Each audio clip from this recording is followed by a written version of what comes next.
See, man, we've been consistent with it. We've been consistent with it, man. I really was supposed to get on way earlier, but you feel me? I had shit I had to do and shit. We ended up playing motherfucking the Naruto game and shit, man. Y'all know I be fucking with that shit. And now we back here, man. We only gonna be streaming till like, you feel me, like 9 or so. Do like a little 3 hour little, you dig, you feel me?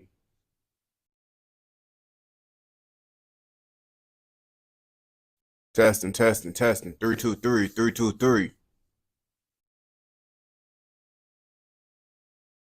Alright. Oh yeah, chat.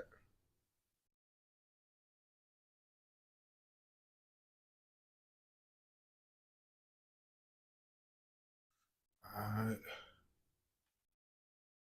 Chat on.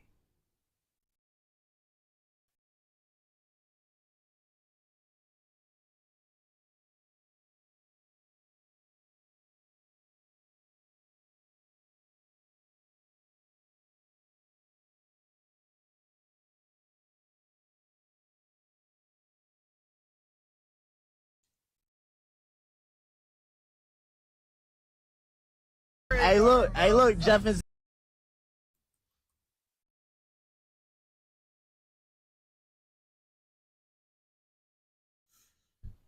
Oh shit, man.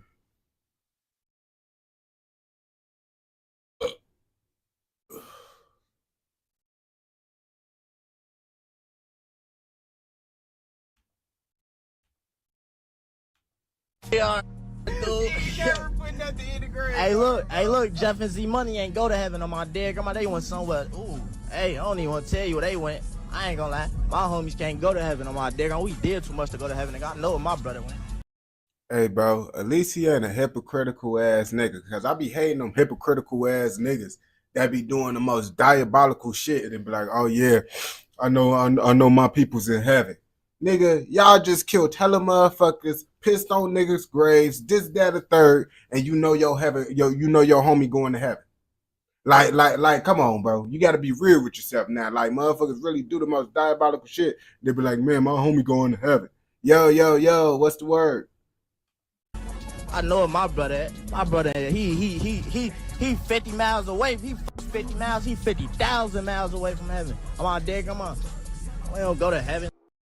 And then this nigga gonna say, I hope Z Money and Jeff go to heaven. Like, are you a fucking goofy, my nigga, bro? Like, you gotta understand, bro. Y'all niggas be picking and choosing. Like, oh, since this motherfucking my favorite artist, you feel me? Oh, I hope they go to heaven. This, that, nah, bro. Them niggas was out there doing diabolical ass shit, bro. You know them niggas in hell. Let's be real now. I ain't gonna cap to you.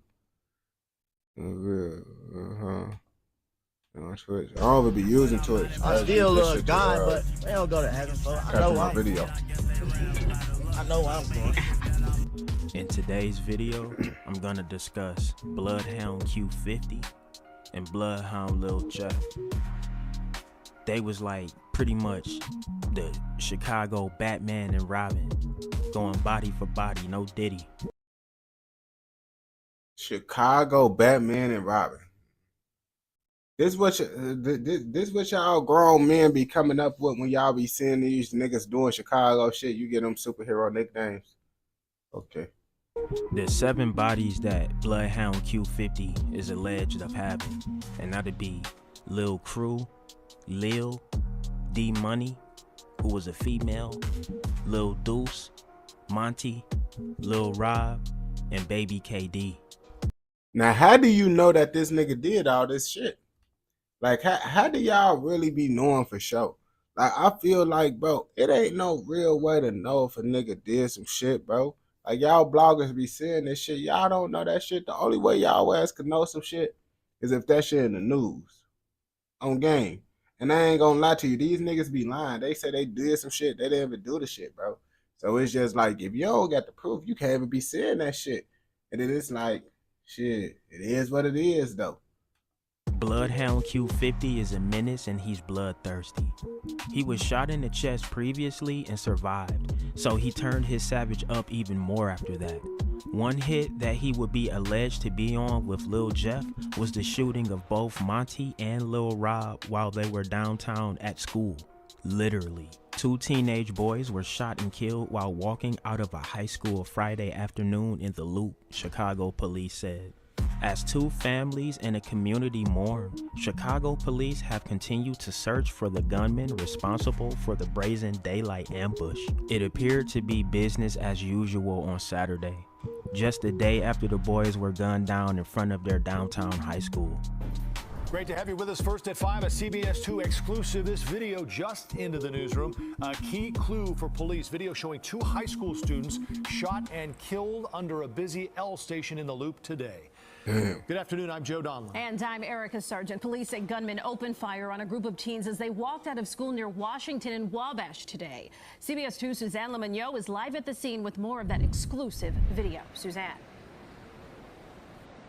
Joe, Erica, police say that these teens, just 16 and 17 years old, those are the victims. I'm going to show you right now where this all happened. Now take a look here. They were shot just on the other side of this elevator structure that you see behind me, close to the street. The moments before and after the shooting were all caught on nearby surveillance cameras. You see both victims here on the left side of your screen. Here on the right, a dark-colored SUV pulls up underneath the train tracks. At least one person can be seen running from the vehicle, ambushing the victim. I ain't gonna cap to you, man. That might be Lil Jeff ass, cause seeing the hit that he died on, bro, folks damn near did the same type of shit, bro. Folks ass hopped out the car. Folks got to running, bro. It's literally a car, bro, that was right there. It looked like a car damn near was gonna hit his ass, bro, and he didn't get no fuck. Folks ass just hopped out. The shooter then runs back into the SUV. The driver takes off on Wabash south, then turns west on Madison. Chicago police say a group of 6 teenagers had just left a nearby high school when the shooting happened. Several students were exiting the Innovations High School when 2 cars pulled up and a group of individuals exited said vehicles, fired multiple times, striking 2 of the teenage students of Innovations High School. Oh shit! Oh, that second car was they car as well. Oh yeah, that makes sense why he hopped down front of that car like that. I'm like, folks said just hopped out running like motherfucking when it can't get ran over. These individuals were taken to Northwestern Hospital where they succumbed to their injuries. So we'd like to actually say again our thoughts and prayers are with the families of these 2 students. Witnesses tell us as many as 10 or more shots were fired. This woman says she was grazed by a bullet as she walked to her studio. She showed us the hole in her jacket. Went through my arm, but just like passing by. And yeah, here. So the bullet did that? Yes. How are you feeling right now? Super anxious. Sad, and I was afraid that it hit me too by accident. Mohammed Ashik says the shooting happened right across the street from his business. I saw, somebody doing over there. I lay down, because I have a problem. Maybe shot come for me, The shooting left onlookers and Ashik in shock. My head going so heavy, I can't even talk. I can't even go. I want to go home. I don't take the car to go home because my head is too heavy, I'm here 40 years. Never seen anything like I've never see somebody steal something, some little thing, this is normal, But shooting, I never see. This is. I mean, because I was just finna say, this looked like it's like downtown DT. It looked like a nice area and shit. That's why I'm like, damn, bro, what the fuck? You feel me? Because that looked like it's downtown, bro. And downtown, not that bad, bro. It's pretty nice, but it is like niggas do be coming out there if they want to catch a nigga. They will catch a nigga, DT. The first time I saw it. Now with where the shooting happened right here under the CTA train tracks, Chicago police say they're going to be reviewing CTA surveillance camera footage to see if the crime was captured on camera. CTA footage. Another alleged body of Q50 would be one of his ops named Lil. Police were investigating the deadly shooting of a rideshare passenger in Little Italy the day before. As CBS 2's Tara Molina reported, the mother of the teen who was killed was involved with the anti-violence organization Project Hood. The organization called the shooting on Sunday a senseless act of violence. An ugly image tells the story. Bullet holes covered the rear passenger window of the rideshare car outside Rush University Medical Center Sunday night. The hospital was where a rideshare driver rushed their 19-year-old passenger, identified by the Cook County Medical Examiner's Office as Jaleel Goings. Goings was sitting in the car in the 1300 block of West Taylor Street in Little Italy when, just before 9 p.m., police said a man approached the car, pulled out a gun, and fired those shots before running away. That's why I say I ain't gonna cap to you. Getting caught lacking in the car, it's the worst thing that could happen. Like, you can't do shit but get shot or shoot back and hope you don't get shot. Like, those literally the only options. Like, you could try to drive away, but nigga, they just gotta shoot at your car, and 9 times out of 10, they damn near might hit you. This morning, police are doing everything they can to find the person who shot and killed a 19-year-old. He was actually in a rideshare when the driver says someone came up and then started shooting. We've got Joni tracking that investigation right now. Joni, good morning. What are we hearing? Good morning. Well, that rideshare driver was able to operate the vehicle, and so they did what they could to aid the passenger. But the 19-year-old male, the victim, died at the hospital. That shooting happened just before 9 o'clock in the Little Italy neighborhood. I know the motherfucking, the rideshare motherfucker, they ass is traumatized. They damn near don't want to do their job no more. They damn near finna find a whole new career field now after that shit. At the 1300 block of Taylor Street, police say the 19-year-old was using a rideshare service when someone walked up, fired at him, and ran away.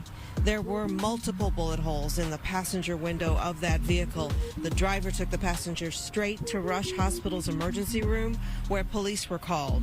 They investigated there and on Taylor Street. That shooting was right across from the public library. The 19-year-old died at the hospital. He has not been identified. Police say the shooter was a male. That's all they have on the description. Reporting live, I'm Joni Lum. Now back to you. Oh yeah, they ain't gonna find that nigga. If the only thing they know is the nigga is a male, unsolved, that shit is not being solved at all. Another shooting / altercation that Bloodhound Q50 would be involved in would happen when not only Skrilla, but YouTuber Brandon Buckingham both came out to Chicago with Q50, and a shooting happened with Risky Road. 4 men were wounded early Thursday morning in a mass shooting outside a music recording studio in the Old Irving Park neighborhood. The shooting happened right outside Fort Knox Studios, 4255 North Knox Ave. One of the bullets pierced the door, and the shell casing remained on the sidewalk hours later. A large crime scene was set up outside the recording studio, where violence shattered a normally quiet neighborhood. Initial calls from police described the attack as a drive-by shooting. Hey, Tanya Bell, good morning. Chicago police actually, within the past few minutes, just reopened North Knox Avenue here on the city's northwest side after being here for hours investigating a shooting outside of Fort Knox Studios. Now, at this hour, we do want to show you some. I ain't gonna lie to you, niggas need to start doing at-home studios, bro. Cause it's an easy way to get you caught lacking at a studio, bro. Everybody can find a studio, just a quick Google search. Now they know where the fuck you at if they find out what studio you in. The video from the scene showing that large police response this morning. You can see multiple shell casings on the ground as well, dozens of them in fact. You can see officers. And then these cameramans, bro, these niggas being out here trying to record this shit, bro. Like, nigga, y'all ass could die doing that shit, but I guess they don't give a fuck. It's a thrill for them, just like the niggas doing it. Walking around with flashlights investigating. Chicago police tell us just before 2:30 this morning, 4 men were walking on the sidewalk when people in a dark-colored sedan began shooting at them. 2 of the victims drove to Community First Hospital for treatment, while the other 2 went to Illinois Masonic Hospital. The men are all listed in good condition this morning. Now, video from outside Community First Hospital actually shows a black SUV riddled with bullet holes. We spoke with a man who lives nearby, near North Knox Avenue, who says he heard a barrage of gunfire early this morning. About 2:30 this morning, all of a sudden I woke up and heard gunshots, and it sounded like automatic machine guns or something going back and forth. Probably about 20, 30. Oh, they had them switches, them buttons on the back. Shots. It went on for a good 5 minutes or more. Now back here live from the northwest side, this is a very industrial area. The man that you just heard from right there says he's never really heard anything like this before. Still unclear this morning if this... You see, this is why I hate niggas. I ain't gonna lie to you. This is why I fucking hate niggas, bro. Because it's like, let the nice areas be nice, bro. Like, damn, we can't never have nothing good, bro. Like, nigga, damn, bro. Like, this is why I understand why white people don't want to be around niggas, bro. I don't want to be around niggas. I don't like niggas. I ain't gonna cap to you, bro. I ain't gonna bap to you. And my grandma says it's a difference between a black man and a nigga. These is niggas doing niggas activities, bro. I don't like all that shit, bro. We need some nice areas too, bro. So people could have like safe places, like the people that's not gangbanging, like your mamas, they kids. But now y'all want to make everywhere dangerous and shit. Shit, that's why I be like, bro, all this shit, bro, niggas just be, everybody, bro, is inconsiderate ass niggas, bro, on game. Shooting has anything to do with Fort Knox Studios behind me. Of course, as we learn new information throughout the morning, we'll be sure to bring you a live report. Even after his own demise, Lil Jeff continues to make waves in the streets. It was rumored that he was not only a rapper and Bloodhound member, but he was also a paid hitman and he would do hits for money. One of his hits would be on 3 Men out in Milwaukee. Milwaukee is about an hour and a half to 2 hours away from Chicago. So you have a lot of Chicago gang politics and sets that spill out to Milwaukee. So it's like a baby Chicago, and a lot of members from the Chi feel comfortable moving around out there. 3 men were killed Sunday morning in a shooting near North 54th Street and West Mill Road in Milwaukee, police said. The medical examiner's office... I ain't gonna cap to you. I don't think niggas feel really, because I think Milwaukee, that's Wisconsin. Niggas don't, boy, Wisconsin, boy, they will cook a nigga, bro. Wisconsin police, bro, they is gonna cook a nigga, bro. Niggas is not more comfortable out there, boy. Niggas could be out there, but don't mean they more comfortable. I ain't gonna bap to you, bro. That shit right there, not the truth. Told WISN 12 it was called for a report of 3 dead men in a home. Police said all 3 victims were from Milwaukee and are ages 26, 39, and 52. The case involving 3 men shot and killed execution style at an apartment in Milwaukee is still unsolved. 2 of the victims were brothers. Detectives say it's going to take the whole community to get this killer off the streets. Ain't no more pain. I ain't gonna cap to you. Niggas is not telling in the hood, bro. Like, they don't understand. People telling, bro, it's making it worse for them. Now they putting their life on the line, trying to motherfucking tell on a motherfucker that pastor that's trying to talk about a situation, and they can't do nothing, but the nigga is dead, you feel me? So now if they go out and speak on the shit, they might end up like the nigga that died just because they get into other niggas' business and shit. That's why niggas don't be trying to, boy, like niggas real life get killed over that snitching shit, you feel me? Y'all think that shit a game? Niggas would do that shit, bro. That's what my grandma always told me at a young age as a kid. Mind your fucking business. Don't hurt no more. On March 28th, a day after the triple shooting, droves of people came out to remember the 3 men killed. Anthony Thompson, Tyrese McKinney, Clarence Harris. When are we gonna stop? When are we gonna love? The day before this vigil, family members of one of the men called police when they hadn't heard from him. Milwaukee police detectives say they went to the apartment at 54th and Mill Road. When they got there, they found that the door was ajar to the apartment. And when they entered the apartment, they found that there were 3 adult males that were all deceased of gunshot wounds. Detective Tim Keller says they believe it happened around 2 in the morning while people were sleeping, which makes what they know about this case limited. At least one of the victims that resided at the residence where this occurred was engaged in drug dealing from that residence. And that's potentially the motive for this. People sometimes are hesitant to tell us what type of activities their loved one was involved in that could have led to their death. It really does not matter to us other than potentially figuring out a motive. Still, it's like, I ain't gonna bap to you. It's like, man, now you tell what they had going on. And now the police, oh, well, you knew. So you doing the same shit? You trapping too? Now they gonna be looking at you like you doing the same shit, bro. Don't tell they ass shit. We don't work any less hard on a case just because someone was engaged in drug dealing prior to being killed. We need that information to come forward, and no matter what the information is, if someone in the community knows who is responsible for this, we need a person who's capable of entering someone else's home and killing 3 people to be held accountable so that they can't do this again. They say what matters most is that lives are lost. There's a killer on the loose, and families have been ripped apart. 2 of the victims were actually siblings. So there was a family that lost, a mother that lost 2 sons on that day. And that's an incredibly sad thing. Damn, I know the mama fucked up by that shit, bro. So they basically telling me that Lil Jeff is the one that did this shit. This is basically what they telling us, right? Because we don't know any of this shit is proof. No one don't know who the fuck did it. So how the fuck they know Lil Jeff is the one that allegedly did this shit?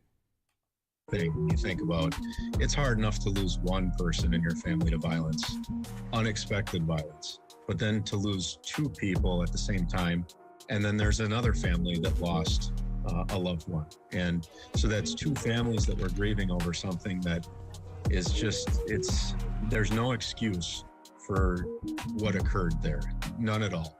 And that's why these people are so dangerous. People that do stuff like this, they're so dangerous, and that's why we need help to solve this. Thank you, Mark. We are learning more tonight about the tragic deaths of 2 teens who were fatally shot in the Loop. Fox 32's Nate Rogers joins us with the latest developments. Nate? A breaking news update. Gunmen opened fire on a group of high schoolers on their lunch break from class, killing 2 of them in the middle of downtown Chicago. Tonight we're...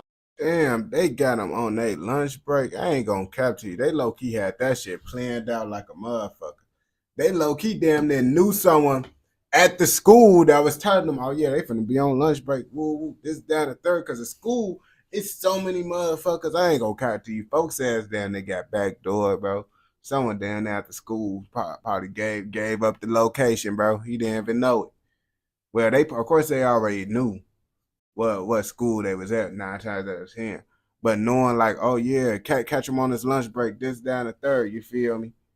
We're learning more about the victims of today's shooting in the Loop. This is 17-year-old Monterio Williams and 16-year-old Robert Boston. Their lives cut short. Tonight, CBS 2's Maribel Gonzalez updates the investigation into their deaths and shares what witnesses saw during the chaos. I ain't think they're still trying to kick it with no news. How did it feel when, like, I know you be seeing fans or, like, people trolling your name. How you feel when, like, people out here comparing you to, like, King Von or, like, Melly or something? I know you be seeing people just steady, like... They go do what they go do. Fans gonna be fans. Lil Jeff, though. Bloody hell, Lil Jeff. And that's what niggas gotta understand, bro. You see, lots of niggas, bro, lots of y'all niggas don't comprehend that before it was a King Von, it was another nigga doing the same shit as King Von. Before it was Lil Jeff, it was another nigga doing the same shit as him. Lots of the time, you see, y'all niggas just don't know this shit because lots of these niggas, they don't go viral on mainstream. So when y'all see niggas like Lil Jeff come up, he trying to be like this other nigga that got viral for the shit. Now I've been understanding, bro, this just how niggas is, bro. This how niggas is, bro. You seen another nigga go viral for being that type of way, and you think niggas trying to be like that nigga just because that's the first nigga you seen act like that. And that be the problem with the internet that I be headed. Oh, niggas trying to be like this. Niggas ain't trying to be like none of these niggas. One thing, bro, ain't nobody trying to be like nobody in Chicago. Everybody try their hardest to be like a different nigga. But somehow they always end up acting like the same nigga. I don't understand. It's hard to explain, but that's the truth. That is. Now for the people who don't know, man, like, is it safe to be around here? Oh, yeah. I ain't gonna lie, we in the park right now. It look chill, you know. It ain't. You got right there. You can sit down in the park. You got right kids over there in the park. Don't let that shit fool you, boy. Your ass will get blicked down over there, bro. Like, nigga, there's so many nice areas, bro. Lots of areas look nice until the nigga get popped over there. Then it's like, damn, they be killing niggas over there. You feel me? Like, I ain't gonna cap to you. You know, once you find out niggas dying in the area, it just get the look of like, man, fuck. You feel me? But lots of things look nice, bro. I ain't gonna cap to you. Rainbow Beach sound nice as hell, don't it? Rainbow Beach, nice ass area. That's what it sound like, bro. And then it looks like decent, bro. Got the little beach, got the little park, the basketball court and shit. Them niggas be tweaking at Rainbow Beach. That's what niggas don't understand though. Like, yeah, you of course, bro, it's not gonna be bust. You gotta understand, Chicago got more good days than bad days. Y'all think every day is a bad day in Chicago. We got more good days than bad days. We just have a lot of bad days. Yes, we have a lot of bad days in Chicago. But at the end of the day, we still have more good days than bad days. It's not bad shit happening every fucking day. Of course, it's some bad shit happening, but not like how y'all be making it seem like, even though, okay, it could be bad shit happening every day, but it's not bad shit happening in the same area every day. That's what I'm going to say. You feel me? Because Chicago is big as hell. But the same area ain't going to have bad shit going on 24/7 all day. I promise you. Man, you know, come out here, have fun, chill, man. My bad. But everybody can't do what we do, so don't do what we do, you know? It's us. You could do this, man. Y'all said y'all ain't really got no new faces and it's really like blood. You be having a lot of watches. You see this shit? Man, this just come on. Where you be getting all these fly watches from? This sucker ass, that sweet, some free shit. They be giving them to me, really. They just be letting them keep them. Type shit. They like put them on, I just keep them. They be friendly as hell. Word.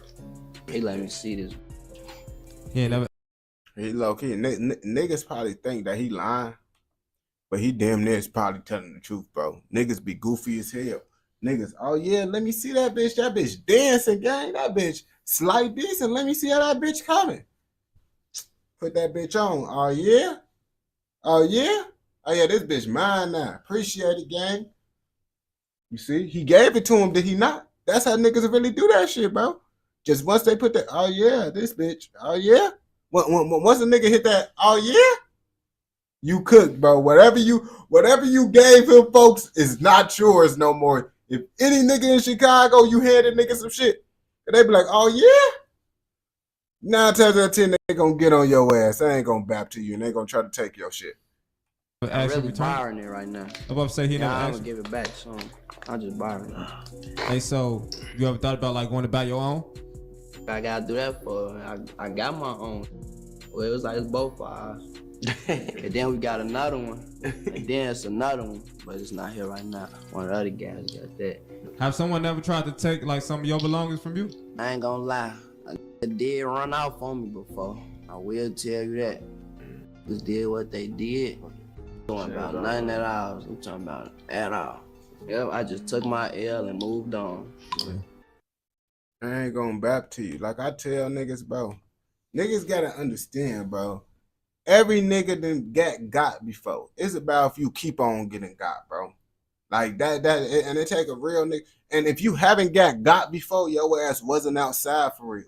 On gang. Or you hopped off the porch at a young ass, at an old ass age, my nigga. So you learned so much. But if you was out here doing little mischievous shits, bro, out here doing shit that you're not supposed to be doing, most definitely some shit gonna be happening to you, bro. Like that's what it is, bro. Like I ain't gonna cap to you. You live and you learn. Shit, I got poked before. Niggas had the pipe right here, bro. I remember that bit like yesterday. That bit with a little 38, bro. Put that bit right here. All over a little QP, bro. On gang, bro. That shit, high school days, bro. Like sophomore year type shit. But it's like, shit, you live and you learn. I haven't never got robbed again after that shit, bro. I told myself I ain't gonna never be without a gun, my nigga.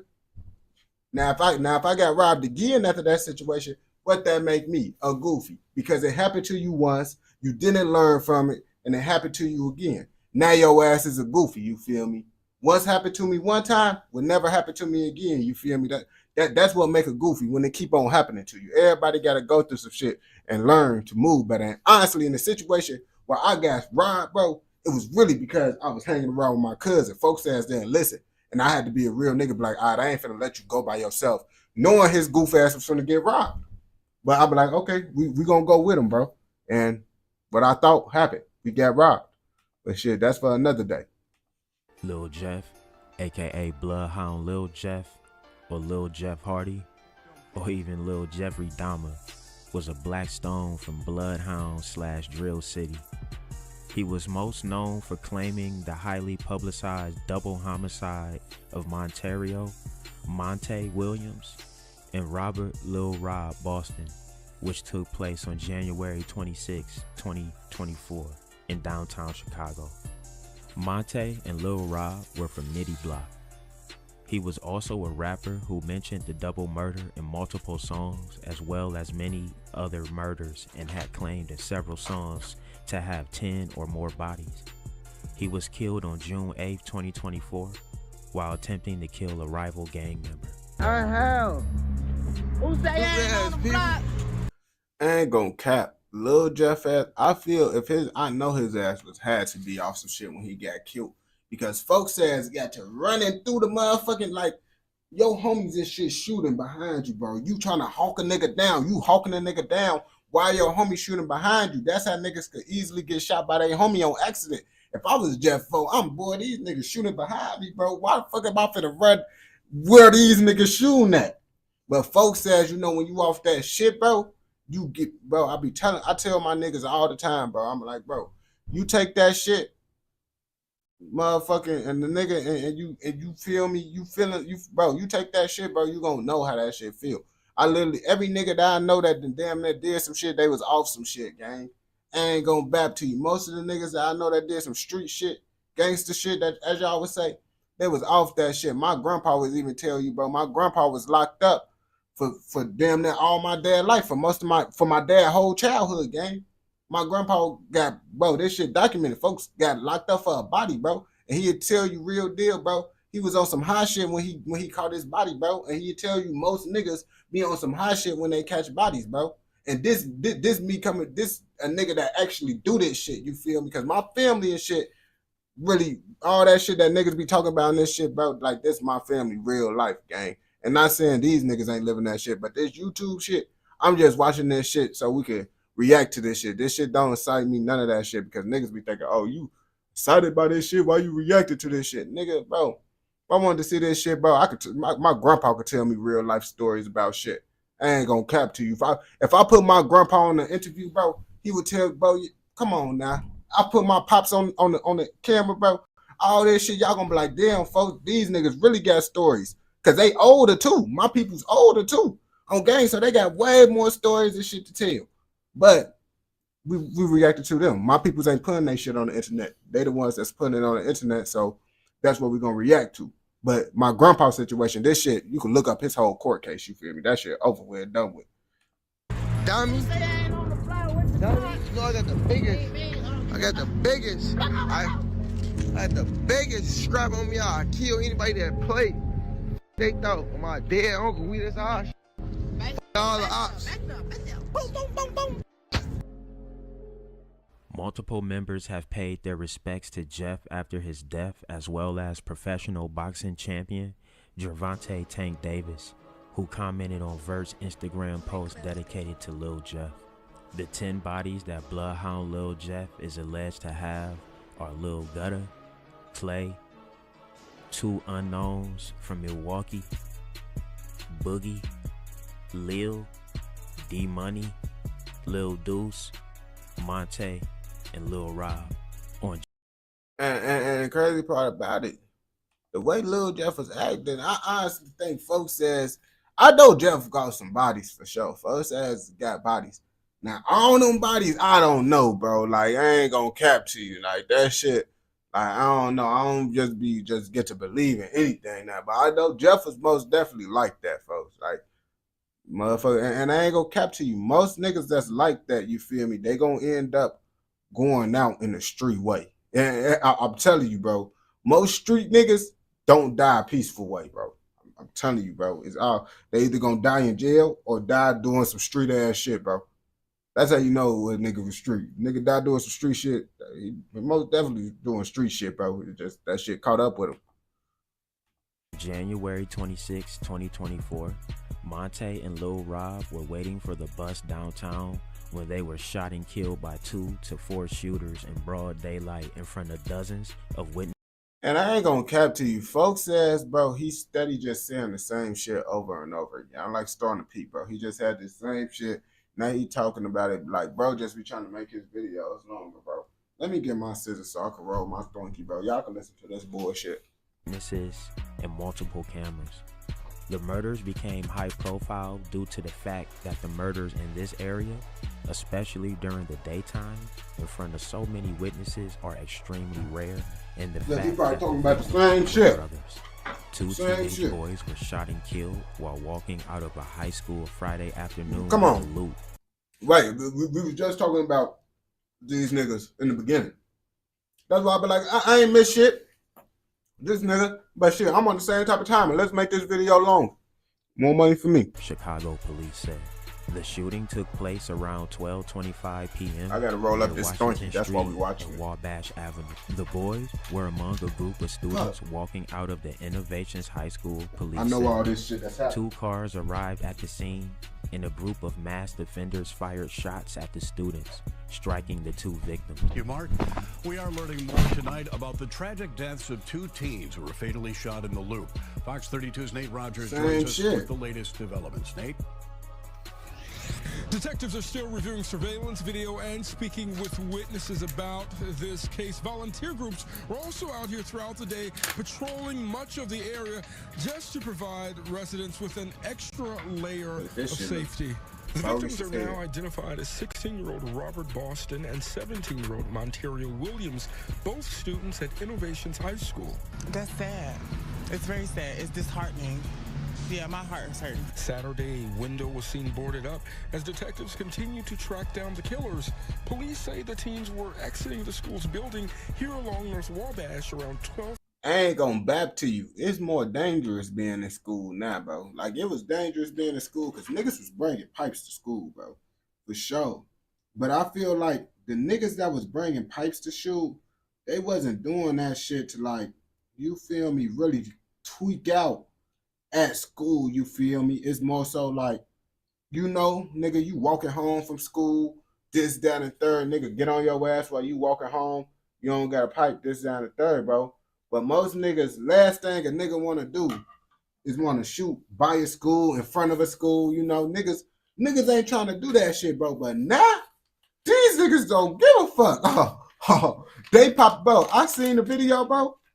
Little nigga popped a nigga in school. In school. Like, I'm damn, folks. That nigga popped him in school, bro. I ain't gonna cap to you. That shit be crazy as hell to me because it's like, bro, these little niggas just don't give a fuck no more. They don't give a fuck. 12:30 p.m.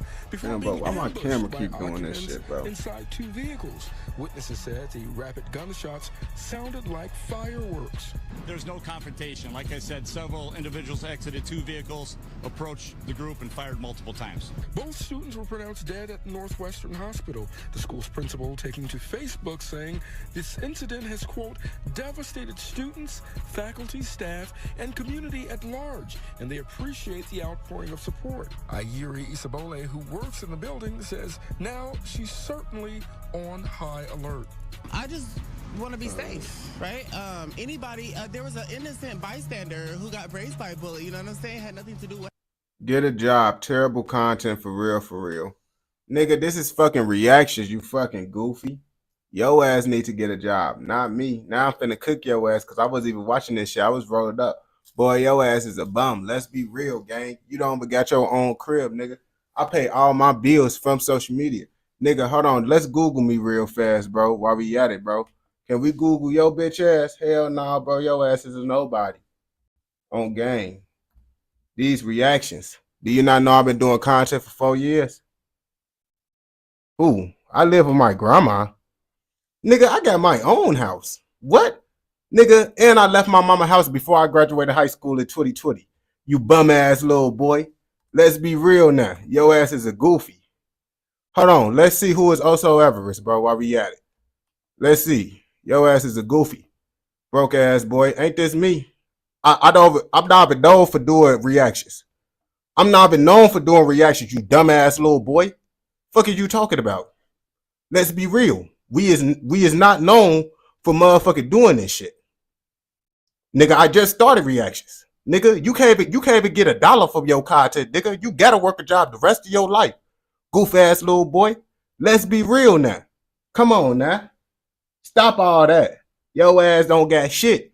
Come on now. This me, ain't it? Ain't this me? Ain't this me? Come on, bro. Niggas doing events and shit, bro. Niggas doing events and shit, bro. Your ass can't do this, bro. Your ass is a fucking nobody, gang. Come on, bro. All this shit, bro. Do you want to go to my main? Oh, can we go to TikTok? Can we go to TikTok where I make my money? Let's be real, bro. Oh yeah, this just some shit. This my famous birthdays. Nigga. Where TikTok at, bro? Come on, bro. I make content, my nigga. I make content. But can you make content? Can you make content, my nigga? Oh, ain't this content? Ain't this content? Nigga, I'm making content about my house. Nigga, me, the richest states, nigga. Come on, I make content about everything, nigga. My dogs. What the fuck? Trying imitation crab? Nigga, let's be real. I make content and I also do shit on Instagram too. Nigga, fuck, I post on every platform, you dumbass little boy. Stop it, bro. Your ass is a goofy. Now continue watching the video like a goofy. Cause your ass gonna keep on talking shit, bro. So just watch the video, bro. Cause your ass is a goofy, bro. Cause if you in this bitch talking shit and you in my live, your ass is a goofy. Let's be real now. What happened? That could have been me. It could have been you. Come on now. Chicago police telling us no suspects. Don't feed into it. Come on now. You want to talk shit, nigga? Your ass in my life, bro. A breaking news update. Gunmen opened fire on a group of high schoolers on their lunch break from class, killing 2 of them in the middle of downtown Chicago. Tonight, we are learning more about the victims of today's shooting in the Loop. This is 17-year-old Montario Williams and 16-year-old Robert Boston. Their lives cut short. Tonight, CBS 2's Maribel Gonzalez updates the investigation into their deaths and shares what witnesses saw during the chaos. Maribel? Yeah, Joe and Erica, the aftermath of that incident can still be seen tonight. Take a look right behind you. Now, so this stupid. Is where those 2 victims were shot. I can cook you the because piercing since this nigga repeating this same shit, we're gonna end the video. Well, not this video. We're gonna keep the live going. But we finna cook this little goofy, bro. First of all, bro, the live stream, nigga, I post my content, bro. These is for reactions, nigga. Yo ass obviously up in it, right? Let's start there. Second off, my nigga, bro, I don't promote my lives. I don't promote it on gang. If I promote my shit on my main TikTok right now, niggas will come up in this bitch. If I promote this bitch on Instagram, niggas will come up in this bitch. I don't do none of that shit, bro. Because I'm really not on live for interactions, nigga. Come on now.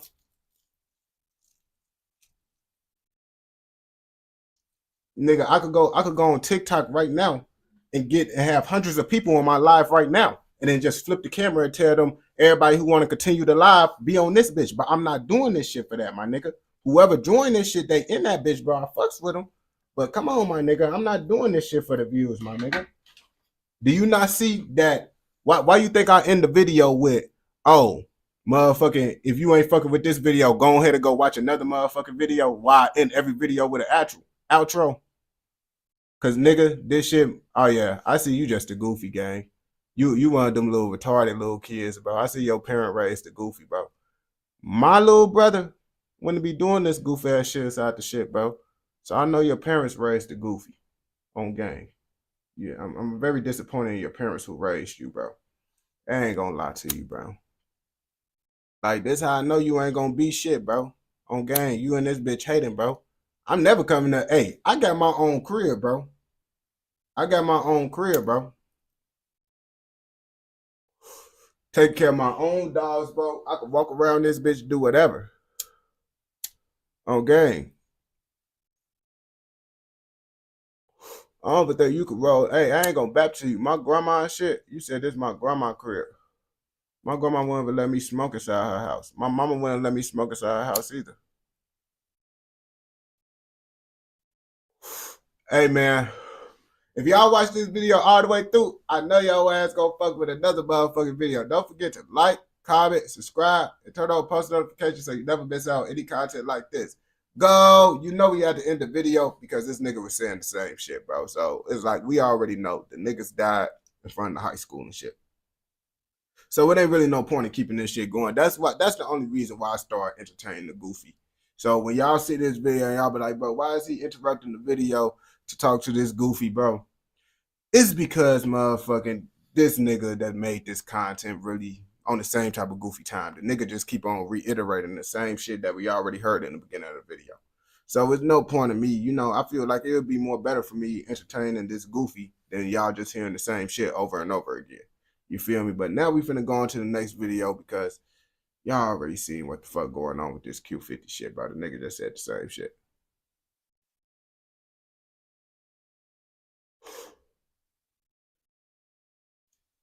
Oh, man, cause that shit, bro, right there. The nigga was finna say the same shit for like a good 30 more minutes, but for the last 10 minutes, bro.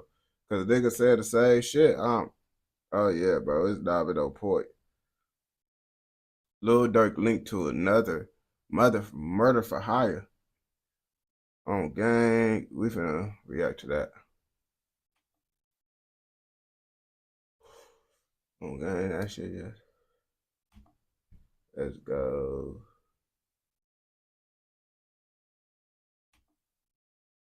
On game, bro. Motherfuckers be hating this shit. That's why I ain't gonna cap to you, but I gotta be used to it, bro. Cause niggas, bro, niggas be hating, bro. Like, I ain't gonna cap to you. Motherfuckers, it be so crazy, bro. Because niggas will hate on them, like hate on a nigga, bro. But this is how I know niggas be hating on a nigga, bro.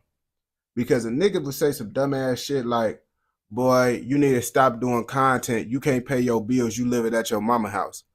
Little do they know, I've been paying my bills from social media for 4 years. But niggas that see this one little video on my page. They see one video on my page and think, oh yeah, nigga not doing good. First of all, bro, I'm not even a YouTuber. If you look me up, it's going to say TikTok. That's what I got famous for, TikTok, you feel me? So therefore, the shit that I got going on TikTok ain't gonna be as how on YouTube, but also I don't promote. You see, if you look at my TikTok, I don't promote my YouTube at all, just because I want to build this shit up more organically. Like, I don't know. I feel like my TikTok platform is more kid based. You feel me? So I don't even want to. I want to have this shit more because I be smoking in this bitch, cursing, being lit. So I don't even try to promote it to like the platform and shit. But I could do that shit and get views, bro. But I feel like, and I will promote my TikTok, promote my other platforms. If TikTok officially get banned, I'm going to promote it because I'm just not finna lose my 900,000 followers, bro. That shit out the window. But I want to see how much I can accomplish before I actually got to start promoting my other social media platforms. You feel me? That's what I'm really trying to see, how much I could accomplish. Oh, let me see what the fuck going on with this camera. This shit keep doing this shit, bro. Let me see.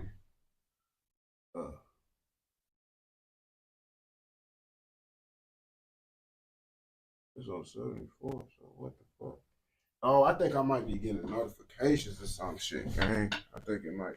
I don't know what the fuck. Let's see. Put this bitch on this. I'm gonna give me a different camera. I actually was, but the whole thing is, bro, it's just, I gotta set up. You gotta do like a different setup and shit, bro. A whole different swapping the shit out and shit. Like, then you gotta get the camera on point with the mic and syncing everything. Like, this camera is connected to my, this mic is connected to my phone. So I don't gotta put nothing on sync. If I get a new camera, I'm gonna have to get everything on sync with the camera and all that shit. And I don't know how to do all that shit. Well, of course I can figure it out, but yeah. It's not looking good for Lil Durk, man. They said he got leaked to another murder case. Now, what murder case they talking about? I don't know. That's why we finna figure out in this motherfucking video what type of murder case Lil Durk is linked up to. Hopefully, it ain't no serious shit, and it's all speculations because they got hard proof. That boy is cooked. CH1 has reported that Lil Durk was and is still offering money for people to kill those responsible for his brother's murder, and more specifically offering to pay money for any gangster disciple that is killed. Shooter A fled eastbound away from YPC. As he did so, the ring footage captured Shooter A yelling something to the effect of, "Marley, yo, come on Marley, you killed someone and you're screaming names out loud to your friend." Uses the nickname JB Marley, which is the same name Shooter A yelled out minutes after the murder of Mac, as depicted on the ring camera footage. I can't believe how stupid some people are that murder people. Paladin Montgomery, did Durk gave you that money? They named Durk after killing someone 2 weeks prior. Lil Durk has now been linked to another murder for hire. This is about the murder of Stefan Mack from January of 2022. The feds are saying this was in response of Lil Durk's brother being killed. So just like they're alleging he slid for King Von, they're saying he slid for his brother as well. This ain't looking good, boys. I'm gonna read it all. It's a lot. I mean, technically, bro, that ain't really sliding, bro. That's just paying someone to get someone killed that you don't like, bro. Lots of rich motherfuckers do that shit. If that's considered sliding, then lots of these rich white motherfuckers is gangsters here. Because they be paid to get motherfuckers knocked out for sure. So I wouldn't really consider that shit sliding, bro. Because it's rich motherfuckers that don't got a street bone in their body paying to get motherfuckers killed, bro. That just means you got enough money to get someone killed. I ain't gonna cap to you. Hit subscribe. Here we go, boys. First thing we got here is one of Durk's co-defendants, Kayvon London Grant's protective order request. I'm pretty sure people are already just saying this guy's snitching then. Do a reaction video on Government academics. represents that based on its understanding of the discovery in this case, a protective order is necessary in this case. Based on the allegations in the first superseding indictment and the government's understanding of discovery in this case, the government alleges that there are significant safety concerns regarding disclosure of names and personal identifying information of victims, witnesses, and defendants themselves in this matter. Protect the privacy of the owners of the digital devices, including witnesses. Or digital data should not be provided to defendants other than for review and the presence of a member of the defense team. Audio/video recordings, written summaries of statements, and transcripts of statements made by witnesses to and victims of violent events, including murder. Such documents and recordings often contain personal identifying information of protected witnesses, and the unrestricted release of such items would endanger the safety of those individuals. So it sounds like they're trying to hide the identity of statements, right? That's basically what this is. Audio/video recording. Basically, niggas telling, and they trying to keep they trying to keep that shit motherfucking they try to keep that shit low key, bro. That they telling, bro, on gang. The guys that were directly connected with Durk Denver pulled the trigger. They was in the BMW for shit. I don't know, cause it's like I ain't gonna cap to you, bro. You gotta understand, bro. Lots of niggas been paid to kill niggas before. Like, the whole point is, bro, lots of the time, bro, when you paying someone, you want to pay someone that's not connected to you, bro. That's the whole point of paying someone. If I'm paying someone, I'm not going to pay someone that's connected to me, bro. That wouldn't be the smartest thing, bro. Because it's like, oh, yeah, he just did. It's connected to me. I want to have no trace, like no trace possible. That's the whole point. That I feel niggas paying, so you feel me? You don't got no trace back to you, bro. So that'd be like the most logical thing for it to not have no trace back to him. You feel me? Recordings, written summaries of statements, and transcripts of any statements made by defendants to law enforcement. This is not looking good. This guy might be snitching. I don't know, though. Such documents recording will reveal if any defendants have spoken to law enforcement at any time and will endanger those defendants' safety. So filing this in general endanger safety, in my opinion, right? Surveillance video of the violent events to protect the legitimate privacy interests of the victims and prevent the use of such items for intimidation purposes. These should not be provided to defense other than for review in the presence of a member of the defense team. Federal Rule of Criminal Procedure 16D1 provides that at any time the court may, for good cause, deny, restrict, or defer discovery or inspection or grant other appropriate relief. Is appropriate where there is a reason to believe that a witness would be subject to physical or economic harm if his identity is revealed. Purpose of the protective order is to allow the government to comply with its discovery obligations while protecting the sensitive information from unauthorized dissemination and provide the defense with sufficient information. I mean, all this shit is allegedly until niggas get convicted. I ain't gonna cap to you. All this shit is allegedly. You feel me? Niggas say it. Bro, the court and all that shit, bro, they say all types of shit, bro. I'm not gonna lie to you. Like, the court will have some shit like totally wrong, bro. And they think they totally right, bro. Like, literally, in my situation, bro, I didn't have shit to do with an armed robbery. But they tried to say me and my motherfuckers I was with was trying to do an armed robbery. Just because we had guns and all that shit, bro. Everybody had a gun. Like, That's what we got locked up. Niggas trying to say that dumbass shit. We didn't have shit to do with none of that shit, bro. So they be totally wrong. And I'm not saying this shit, bro, just because I'm saying this shit, just so I can look innocent. We didn't have shit to do with none of that shit. I promise you. But they just assume shit, bro, on bullshit. Information to adequately represent defendant. Here's the court's response to protective order regarding discovery containing personal identifying information, medical information, Privacy Act information, and protected witness materials. The court is ready to consider the government's motion. So why else would the United States Attorney be filing this for you if you weren't snitching, trying to hide statements and shit? Clearly, bro might be snitching, right? A protective order for the discovery is necessary so that the government can produce to the defense materials regarding protected witnesses and or whose safety may be endangered by disclosure of identifying information. They're snitches, boys. I mean, we've known they're snitches. I ain't gonna catch you. It do sound like these niggas snitching. Now that's the one bad part right there. And I tell niggas all the time, but niggas get scared, bro. That be the whole problem, bro. Niggas get scared. They say all this shit, and then niggas get to, oh man, they finna lock us up. They finna do this. They finna do that. But it's like, no, they not, bro. No, they not, bro. Like, they say that shit to get y'all ass to snitch, bro. That's the whole point. The whole tactic is to say the most scariest shit to a nigga to get a nigga to tell. And then if a nigga don't tell, he hold it through. Now, sometimes they might actually cook your ass. You might get cooked. You feel me? But 9 times out of 10, bro, they say bullshit, bro. Like, literally. And I had a bullshit ass case, bro. And they gave me a bond. Normally, you get an I bond in my situation. I had a legal firearm, a legal gun in my name, bro. But I was with other motherfuckers. Everybody had pipes. So they gave me a $10,000 D bond just because they thought motherfuckers had an arm, was involved with the armed robbery. It was an armed robbery that happened inside the area. That wasn't us, you feel me? But them assuming that shit, they gave me a $10,000 D bond when I was supposed to get an I bond. Like, bullshit like that, they just be on bullshit, bro. And then they try to scare us like, oh yeah, you do this, you do that. But it wasn't shit for us to tell on. So they doing all this shit, bro, try to scare us. What is we gonna tell on, my nigga? All of us, we the only thing we did wrong was get caught with guns. That's the only thing we did wrong. So they tried to do this shit to scare a nigga for nothing. Then they say, oh yeah, we're gonna give you woo this amount of time. Bullshit. But this is just not good. Protective order for discovery is also necessary so the government can produce to defense materials containing third parties, PII, and medical information. An order is also necessary because the government intends to produce to defense materials that may contain information within the scope of Privacy Act. Protected witness materials includes any information related to any protected witness's prior history of assistance with law enforcement, prior criminal history, statements, or any other information that could be used to identify a protected witness, such as name, image, address, date of birth. Defense may only review other confidential information only in the presence of a member of defense team who shall. But you gotta understand the reason why they doing this shit though is really like for the people, because if they find out that you snitching, bro, that could fuck up like the whole case and shit, because now they gonna know, oh yeah, what they gotta look for, this, that. They gonna know that. Right now they don't really know. Them snitching, they don't know who's snitching, they don't know what's what. That's the whole confusion right there. So it ain't really shit Dirk could do to even try to make his situation better, because he don't know who's snitching, what they saying. You don't know none of that shit. It's just supposedly a nigga snitching, and you don't know who that nigga is that's snitching.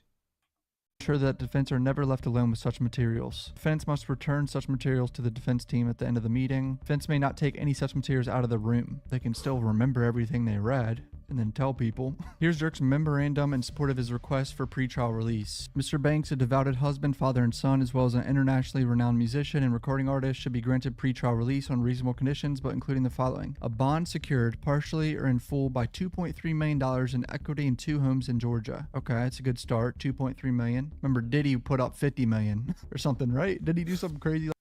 Yeah, Diddy put up a lot of money, and Diddy ass still locked up. I'm not for the bap to you, bro, but I feel Diddy's situation, I don't know, but then Diddy try to like, I don't know, bro, because it's like Diddy's situation seemed like it's worse than Lil Durk's situation, but Lil Durk's situation involved a nigga getting killed.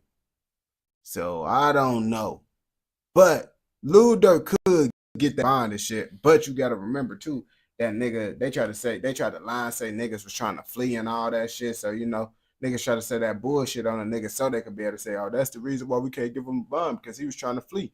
But folks says probably wasn't even trying to flee. But they tried to say that shit so they could be able to say a reason for not to be able to give him a bond. like that. $1 million in cash tendered by Sony Music. Okay, the record label dishing out some cash. Home detention with electronic monitoring. Around-the-clock security services ensuring compliance with all conditions imposed by this court. Additional third-party sureties and guarantors to satisfy a bond amount that court determines to be reasonable. So they're saying they'll put up even more cash if the court wants them to. This ain't happening though.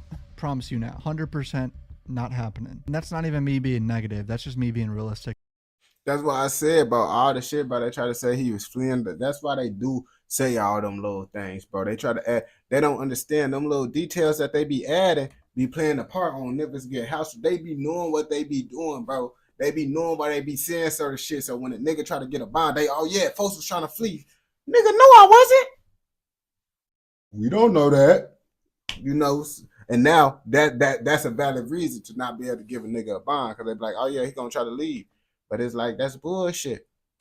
Like, this is a Fed case. It's not happening. So here's the application for search warrant from 2023, right? For the other murder. I'm a special agent with FBI. I'm currently assigned to FBI's Chicago Homicide Task Force. This affidavit is made in support of an application for a search warrant for information associated with certain cell phone numbers. And they have the numbers right here. Subject phone 3, subject phone 4, 5. The FBI is investigating allegations that Anthony Montgomery, also known as Anthony Montgomery Wilson, and Preston Powell used facilities of interstate commerce.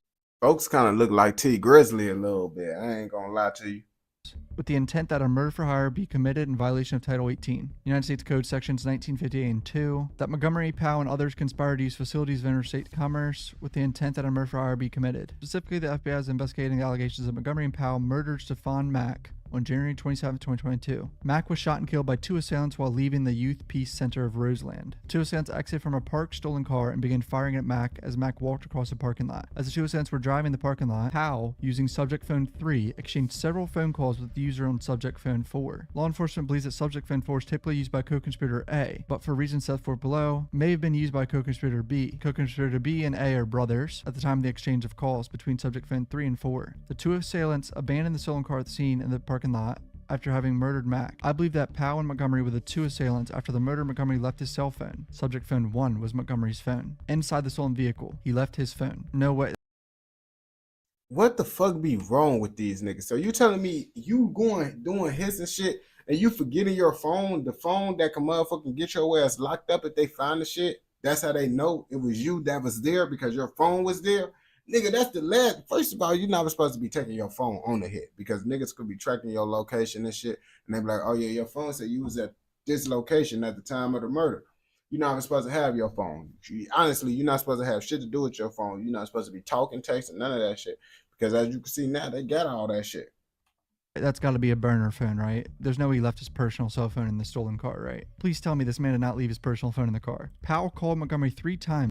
I mean, if it was a burner phone, how would they know that it was his phone now?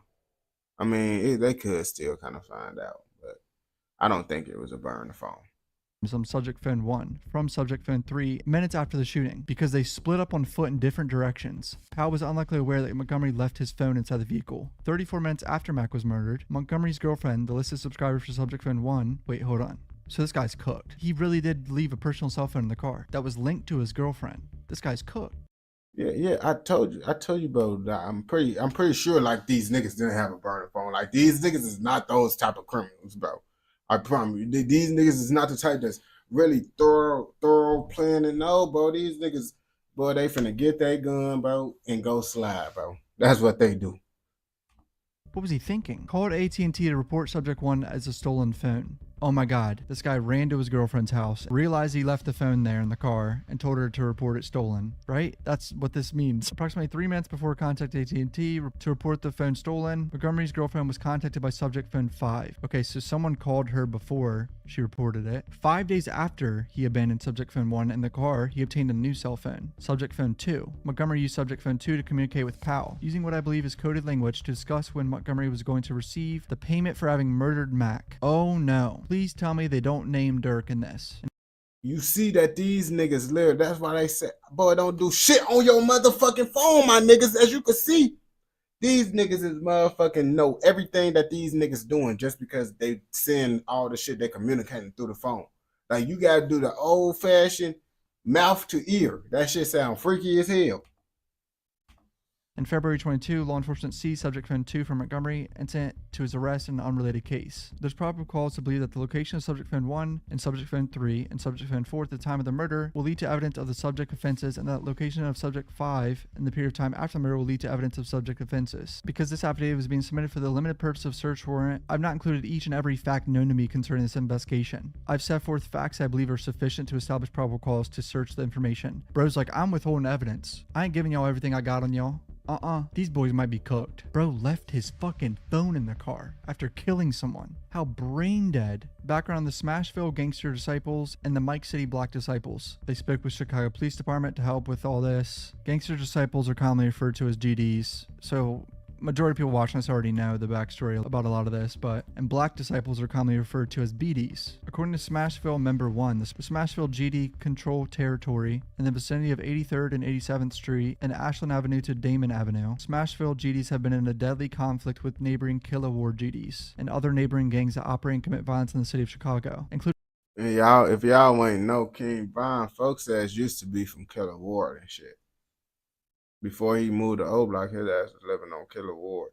Including neighboring sets of the Black Disciples. Ballistics report revealed that a firearm recovered from a known Smashville member matched shell casings recovered from Mike City Black Disciple territory in Chicago on or about December 24th, 2016. These motherfuckers doing shit on Christmas Eve. CH1 Mike City is a faction of Black Disciples that controls territory and operates in the area of South 85th Street and South 87th Street. Background on the victim, Stefan Mack. According to Smashville Member 2, at the time of his death, Mack was suspected leader of Smashville GDs. Wow, bro was a leader? That's crazy. So Stefan Mack had a previous case. He was sentenced to 24 months imprisonment, followed by a 3-year term of supervised release in December 2019. In October 2020, he violated his supervised release. He was arrested, sentenced to 11 months, released back on September 3rd, 2021. Mack was enrolled as YPC participant at the time of his death on January 27th. YPC is a nonprofit organization offering youth-related workshops that mentor teens and teach youth the skills necessary to avoid conflict and violence.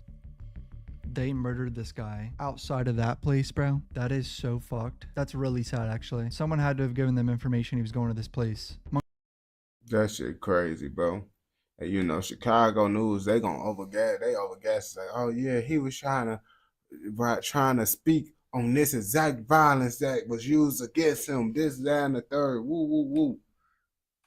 Montgomery is a Mike City Black Disciple from Southside Chicago. Montgomery, circled in red on the left, has been pictured with recording artist Lil Durk, circled in red on the right, who is also a Black Disciple from Southside Chicago. So there's Montgomery and there's Durk. According to CH1, the leader of Mike City, so this CH1 is clearly a snitch, right? CH1 is an FBI confidential human source with an extensive knowledge of gang activity on the south side of Chicago. CH1 has worked with the FBI for over 5 years and has been paid approximately $12 grand. What? CH1 has provided accurate and reliable information on numerous violent acts conducted by gang members. It has been verified by law enforcement and has been used to prosecute individuals in Northern District of Illinois. CH1 is a former gang member, has one misdemeanor carry possessed firearm conviction. So this nigga is a former gang member, well, still acting like a gang member that's snitching. And his ass only got paid $12K. Bro. This is why I say, bro, the streets be watered down, bro. There's no reason to try to be a street nigga because you know why?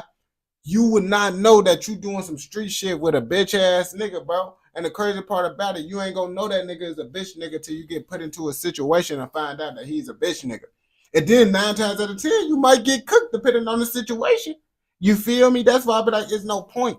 It's no point of doing this street shit. If you want to do it by yourself.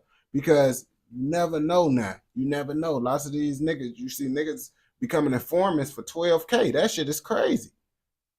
CH1 is the snitches of all snitches. Holy fuck. According to CH1, the leader of Mike City has ties to rapper Lil Durk and has been in rap videos with Lil Durk. Why they blurring him in the music video? Like people can't just go look it up in the music video and find his face. Powell has spent time living at South Carpenter Street, which is located in Mike City BD territory. Powell was a victim of simple battery that occurred April 27th, 2010. Holy fuck. Powell was a victim of simple battery that occurred on September 7th, 2011. According to CH1, Risky Road is located in the area of Redacted East 104th Street and is made up of 4 corner hustlers and other groups. According to CH1, Risky Road has ties to other sets due to ranking members of each having historical relationships. Background on Lil Durk, oh boy. Famous rapper from Southside Chicago. According to CH1, conversation with CPD gang officers who are familiar with Black Disciples' social media postings, public source research, and a review of Lil Durk's lyrics. Lil Durk is a member of Lamron, faction of Black Disciples. According to CPD records, Lil Durk's brother, Dante Banks Jr., aka D-Thang, was shot and killed outside a nightclub in Harvey, Illinois in June 2021.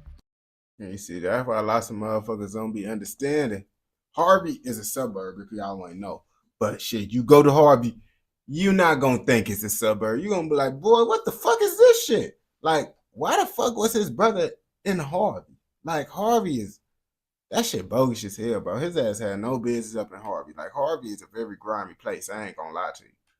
So they're saying this was in retaliation. CH1 has reported that Lil Durk was and is still offering money for people to kill those responsible for his brother's murder, and more specifically offering to pay money for any gangster disciple that is killed. Holy shit. CH1 just telling the feds everything, boys. CH1 has also indicated that D-Thang was killed by members of Dump Street. Dump Street is a GD faction of the south side of Chicago. Dump Street member Individual A was a close associate of Mac. Oh. Individual A is currently in pretrial custody for allegedly having committed a double murder that took place in Country Club Hills, Illinois.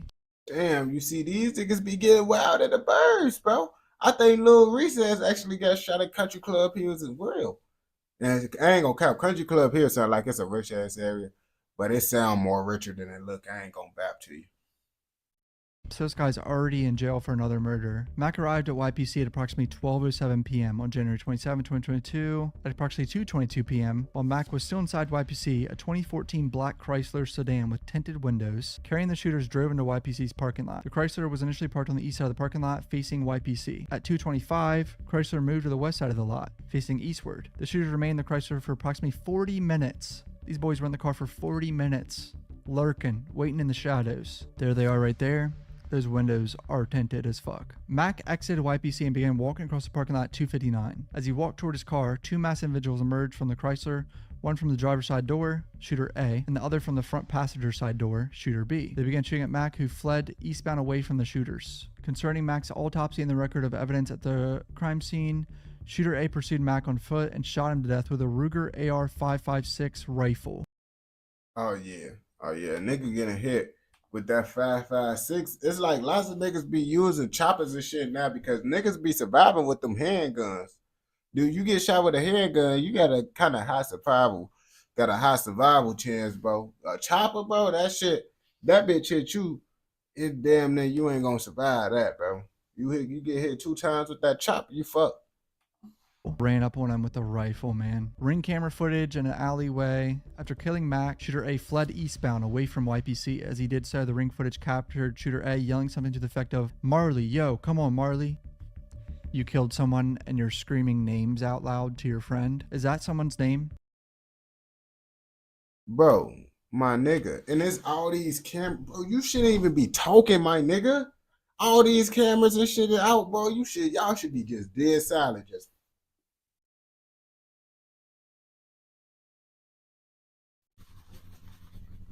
on gang. Like, it sound like it's crazy, but that's how you gotta be with all them cameras and shit. Don't tell me shooter B's name is Marley and he was calling for him. A Ruger AR-556 bearing serial number blah blah blah was recovered in the backyard of a vacant residence. Rode through the AR in someone's backyard, only 0.1 miles east. Not even that.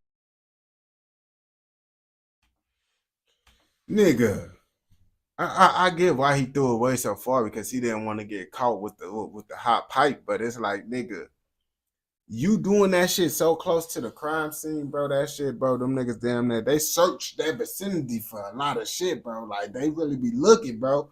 And you leave the chopper that you used to kill a nigga, bro. That's why I said these niggas be doing dumbass shit, bro. These niggas just be doing shit. And you see, the thing is, they be thinking they getting away with the shit because they do the shit so much. And 12 and shit, they be letting, you see, they just watching them. They know what the fuck they doing, but they let the niggas do the shit and let them do that shit, you feel me? And now these niggas just get sloppier and sloppier because they be like, shit, I ain't get caught, you feel me? That far. Literally right down the damn street, bro. You got to do better than that, disposing of a murder weapon, bro. FBI's awaiting analysis to determine whether if there was a rifle to use to shoot and kill Mac. The Ruger AR-556 rifle was purchased by individual B at a federal firearms license located in Atlanta on October 1st, 2020. Wait, what? Shooter B purchased the weapon? It's not a stolen weapon? Why would they kill someone? These niggas are slow, bro. These niggas are slow. These niggas are using legal pipes. They are using their legal pipes, bro, to motherfucking smoke someone, bro. This shit is crazy, bro. Like, that's why I be like, niggas don't be thinking, bro. Niggas don't, and the thing is, niggas would laugh at a nigga for having a legal gun, right? And then these niggas would go kill a nigga with a legal gun. That shit don't make sense, right? Like, it was purchased by one of your people's name, bro. That shit crazy. Someone with that. What were these boys thinking? Information provided by victim 1, who was YPC's security guard, stepped outside the parking lot and was shot in the left leg by shooter B. After shooting victim 1, shooter B fled westbound on YPC on foot. The shooters abandoned the Chrysler in the parking lot with one of their fucking phones in the car. Like idiots, dude. Their shooter B. Folks ass not going nowhere. Folks ass is not getting gone. He is not getting gone. It's that OTF Jim. That's a big dude, gang. Ain't OTF Jim that big? Man, I don't think he that big, bro. But you see, these niggas don't think, bro. These the worst type of people, bro, because they will kill your ass in the most slow. Like, you will be thinking like, oh, ain't no nigga gonna be this dumb to try to kill me. It's niggas that dumb to try to kill you, bro. And these type of shit, you think, oh yeah, the niggas ain't gonna do it in this area. They would do it, bro, on gang. Running. I believe Montgomery is shooter A. Chrysler was reported stolen on January 20th, 7 days before. They found his fucking phone in the front seat of the car. Oh my god, just sitting right there, right in the center console. On the charger. Sitting right there on the charger. Niggas got too excited, bro. The nigga motherfucking walked out too fast, bro. They wasn't expecting him to come out. They was cooling. They was off their guard because they was waiting for 40 minutes. So if you waited for 40 minutes, you and that bitch cooling, probably on your phone damn near died. You see folks ass come up, oh shit, you grab Blick, oh shit, we gotta hawk them down. Now you just in the moment. You feel me? Like, the reason is, bro, the reason why they left their phone is because they was cooling in that bitch for 40 minutes. They got comfortable, set their phones down, charging it up, and then the nigga came out. So now they in a rush, you feel me? And they forget that they was just cooling in that motherfucker. Console. And look how dirty this fucking car is. Information provided by Apple. Subject phone 1 belongs to Montgomery with the email address and everything, bro. There's DNA match between biological material recovered from subject phone 1 and Montgomery. This guy's cooked, bro. Remember subject phone. I mean, yeah. I mean, if you got your number, your email, your fingerprints on the phone, it ain't shit else to motherfucking, you cooked! You cooked! I ain't gonna cap to you. And 5 placed a call to individual C's phone. 3 minutes later, approximately 3:45, 45 minutes after the Mac was murdered, individual C contacted AT&T using cell phone number blah blah blah and reported subject phone stolen. That really just made them look even more suspicious. Now they know for sure. Because they ass thinking they smart reporting it stolen because they ain't gonna know it's after the murder. But it's like, nigga, do you not know you report the phone stolen right after the murder? That's gonna make you look more suspicious. But either way, you was cooked regardless, you feel me? Individual C, is that the girlfriend that was reporting the phone stolen, right? From earlier? Or am I tripping? Law enforcement interviewed individual C. Oh no. Identified herself as Montgomery's girlfriend. Okay, I wasn't tripping. Verified her phone number and had been her telephone number for years. She related that AJ, a nickname for Montgomery, is a criminal and a felon. She related that she knows AJ has been convicted of a felony before unlawful use of weapons. She's never been present for any of Montgomery's arrests. And they have her on camera walking into a Walgreens and then walking out and going into the stolen vehicle. Clearly she was with her boyfriend who was driving it. She couldn't. That's why I tell y'all little slow ass females, bro. Y'all want to hang with them street niggas? Yeah, your dumb ass is going down with them. You see me? I actually be fucking with my females, so I don't even be trying to put them in no situations. Like, if a nigga really fuck with you, bro, he ain't gonna even put you in those type of situations because he know what he finna do. Your ass damn nigga gonna go to jail for being around him. They don't care about y'all ass for real. But everybody like the little thrill of doing that shit and woo wop the bam. All right. the stolen vehicle of a car that murdered someone. These people are fucking cooked. Identified herself as a woman in surveillance footage from Walgreens and Jimmy's Burgers. Individual C said that individual X drove individual C to Walgreens and Jimmy Burgers. They found her Facebook. Shows a picture of her with Montgomery. Preston Powell is shooter B, he believes. Plastic cup with Rise and Grind written on it. Rise and Grind, let's go fucking kill someone. Was recovered in the front seat of a Chrysler, where shooter B was located. And they found his fingerprints on the cup. He's cooked. And there... Nigga, y'all wasn't using gloves or nothing. Like, bro, these niggas, that's why I say, bro, these niggas, bro, they don't really think this shit through. They really just, bro, made this whole job easy as hell. I need to see why the fuck my shit lagging so much. There it is. Uses the nickname JB Marley, which is the same name Shooter A yelled out minutes after the murder of Mac, as depicted on the Ring camera footage. I can't believe how stupid some people are that murder people. You gotta be cleaner than this. You can't make mistakes like this if you want to be free, dude. How do you think you were gonna get away with this? You yelled your boy's name, running away from a murder. Subject phone 1 that was left in the car received 3 incoming calls from subject phone 3 on the day of the murder. I believe that subject phone 3 was used by Powell on that day of the shooting to call Montgomery. These 3 calls were made at 3:02, 3:03, and 3:06, which were minutes after Mac was killed. None of the calls were answered because it was left in the Chrysler. Subject phone 3 is registered to blah blah blah, which is the same address listed as Powell's home. I believe these 3 calls were made from Powell to Montgomery in an attempt to find out where Montgomery was, because they left in separate directions. We know all that. Lil Durk released a song called Aha after Mac was murdered. So on February 22nd, almost a month after the murder, he releases a song. I believe the song can be reasonably interpreted to be references to Durk having people killed. We be sliding through they blocks and they don't know we have. Buddy ass got shot and we ain't claim it, but I can show his ass. I mean, that's kind of... I mean, come on, bro. That lyric, bro. Y'all came with that lyric. Come on, bro. Like, y'all just be seeing anything at this point. kind of vague. See, lyrics is bullshit. I need more specific lyrics with a nexus. This is horseshit. That's vague lyrics, bro. That doesn't mean shit. What else they got on Durk, bro? I believe these lyrics can be reasonably interpreted to be a reference to Mac's murder. After Mac was murdered, an unknown individual recorded YPC surveillance video of the murder on what appears to have been a separate video recording device, possibly a cell phone, and distributed the phone to others. Additional lyrics from the same song: my brother D thing just got killed and I've been slow since, but we got back on they ass. I bet they know this. It's a reference to Mac's murder for reasons stated further below in sections describing law enforcement's review of jail calls and social media posts. So here's where things get dicey, boys. They can't say that shit off the lyrics, bro. They can't. Montgomery and Powell have been... My cat is sitting on me, by the way, and she's so fucking fat. She's 15 pounds. I want to kill myself. On February 19, 2022, Montgomery was arrested by Illinois State Police after fleeing from a stolen vehicle. The phone he had on him revealed the device used cell phone number and was activated after the killing. They discovered a series of texts. Oh no, man. Here we go. Between Montgomery and Powell, the two shooters, boys. So this is like 2 weeks after the murder. From Powell to Montgomery. What's up with OTF? Montgomery to Powell. Nothing. Powell to Montgomery again. What do you mean they not paying? Montgomery to Powell. We wait and he comes up here on the 17th. Powell to Montgomery. Stand on that. Why are you with Durk and them? Powell to Montgomery. Did Durk gave you that money? Not a good look. They Oh my God, these niggas is arguing about did Lil Durk give them the money? What the fuck, bro? These niggas are slow. These niggas are slow, but honestly, that's why I say don't pay niggas, because when you pay niggas, these niggas don't give a fuck. They don't give a fuck. They're just trying to get that money.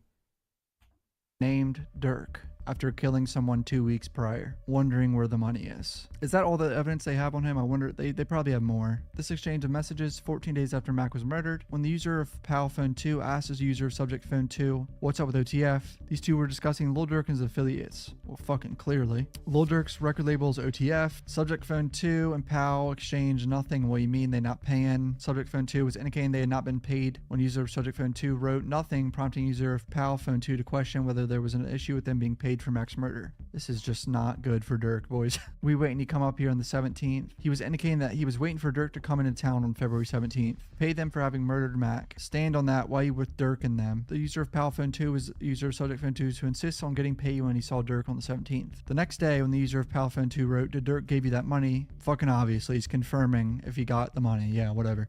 Review the Facebook page for a user with public display name redacted. I know that Lil Durk was interviewed on blank podcast February 22nd. On February 18th, the user of Facebook page displayed name made the following post claiming to have been in an interview with Lil Durk. Based on my review of the music video, the The video appears to have been filmed in Chicago. On May 5th, 2022, a former employee 1 of YPC, was interviewed by law enforcement. Employee 1 said he was present at YPC when Mac was murdered. He recalled 2 participants who were present at YPC, but should not have been there. And what did I say? I knew someone gave someone information that he was there. According to Employee 1, the participants, co-conspirator A and B, were former participants at YPC, but were kicked out approximately 6 months before they were too high risk. They were brothers and were members of gang Risky Road. Co-conspirator A leaving in an Uber prior to Mac being murdered, but co-conspirator B was at YPC when Mac was murdered. B left immediately after the shooting, before law enforcement arrived. These are definitely the guys that gave up that boy's location, man. Damn, bro. I ain't gonna capture you, bro. Everybody say it's looking good for Dirk, but every time when I read this information, it don't be looking too good for Birdie, but shit. Who know? All this shit is allegedly, you feel me? But if this shit true, they ass slow as hell.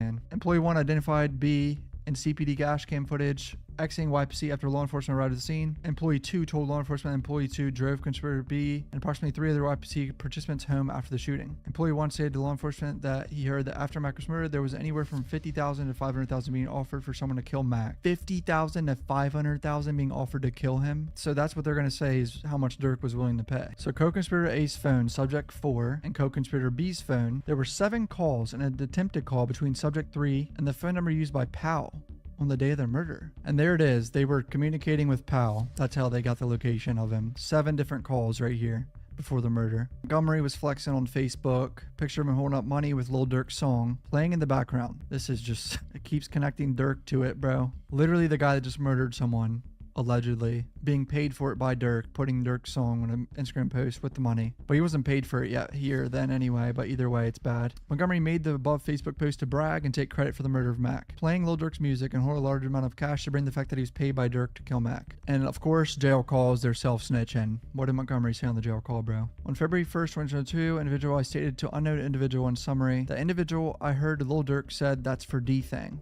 Individual I then said, he woofing like Tay-Town and that's for D-Thing. Then check in, bitch. That shit ain't free. I believe individual I is referring to Mac homicide. Individual I saying Mac was killed for D-Thing. And then Lil Durk needs to pay out because it wasn't done for free. This is not. You see, bro, nigga, Dirk, are you dumb, stupid, or retarded, bro? If you paying a nigga to do some shit like, you better make sure you be on point with that payment. You better be on point with that payment because then niggas get to calling niggas on the phone. Why Dirk ain't pay? Why Dirk ain't pay? And now you getting fucked up because these niggas over here telling everybody that you ain't pay them and shit. You feel me? That's why I be like, if you pay a nigga, bro, you got to be on point with that money on, bro. Fucking good, man. Every time I read it gets worse. Individual I to an unknown individual on January 31st stated that they need to create a song and add Snowman to it. Call his dumbass in the snow. Now his dumbass stretched. Clearly, Mac was murdered in the snow. This is just insane. Bro, now they talking about lyrics, bro. Talking about, yeah, we gonna call his ass Snowman because he got killed in the snow. I mean, that's low-key a hard-ass lyric, bro, but shit. Insane, bro. And talking about the cell towers, their phones were probably in the general area of the murder. Shout out Dirk's imaginary manager on Twitter for these documents, by the way. Request for pretrial release denied. And shout out I'm Not a Lawyer for reporting this as well. Told you guys. This all happened while I was recording because I just recorded for an hour and 25 minutes reading all this shit. Now my eyes hurt. So yeah, this is not looking good for Dirk. Comment down below what you guys think. Yeah, bro. Like I said, with this whole Lil Durk situation, man, it ain't looking too good for Birdie. I honestly, shit, I hope folks get out, bro, because it's like at the end of the day, the niggas that he killing is street niggas that's gang banging and shit. So, you know, shit, it's not like he out here killing innocent motherfuckers and shit, bro. I don't think he should be locked up, bro. He need to be making good music to the world and shit. But you never know, man. It's not looking good for him, man. But if you fucks with this video and watch this shit all the way through, I know your ass fucking with another motherfucking video. So go ahead and go watch another motherfucking video. And don't forget to like, comment, subscribe, and what? Turn on post notifications so you never miss out on any content like this. Go. I think I figured out what was lagging this shit. I don't know for sure. I've been changing the settings up while up in this bitch, bro. Trying to figure out what settings the right settings and shit.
CH1 has reported that Lil Durk was and is still offering money.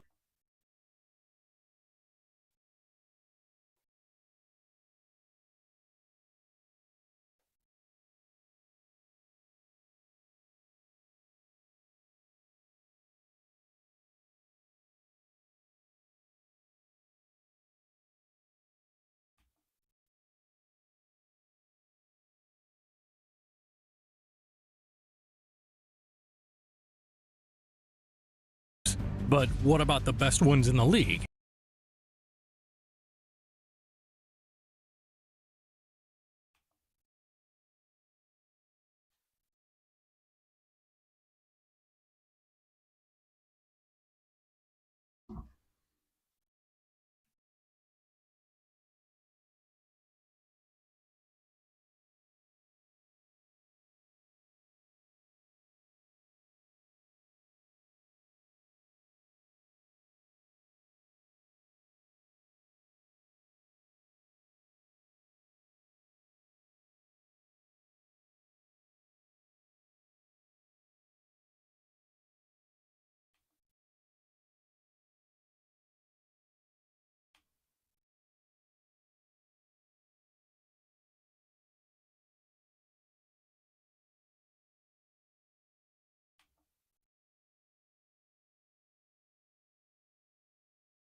Three favorite.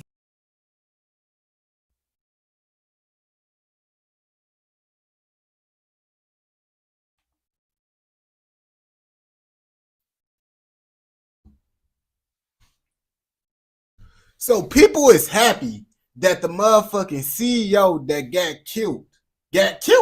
Like motherfuckers is literally happy that motherfuckers killed his ass, bro.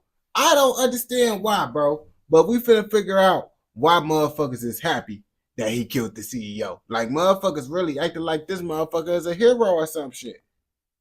Americans' top 3 favorite heroes, according to polls, go as the following. Number 1 is Superman, easily the most boring pick, but it's whatever. Number 2 is Spider-Man, and number 3 is Batman. Batman specifically being there, showing that the American people love a good story of vengeance. And this whole situation going on with the United Healthcare CEO might have just been what people wanted. So for y'all that haven't been on social media the past 3 days, to be honest, has been everywhere. Like my whole TikTok and Twitter. Wait, so Batman, Superman, Spider-Man's the top 3 heroes? Nah, I can't believe that shit, bro. Get the fuck. I mean, I could believe it. I could believe it.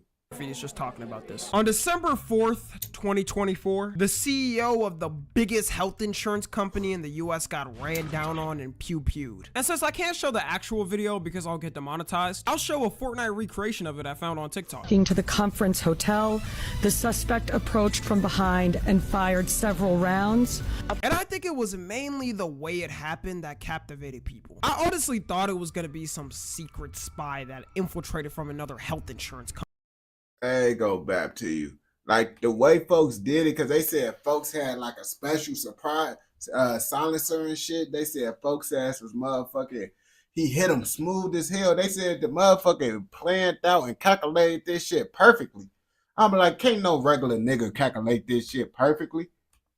Company to make their dominance be shown clear that they run the health insurance game like some mafia where they made a call and got it done instantly. I feel like that would have been a cool way for it to go down. But it turns out it was some 26-year-old guy who graduated from an Ivy League. And when the whole situation went down at first, like the news broke that bro got pew-pewed, people immediately started talking about it, wondering who did it and what the motive was. Because once again, the CEO of a major company getting assassinated Assassin's Creed style isn't just something that typically happens.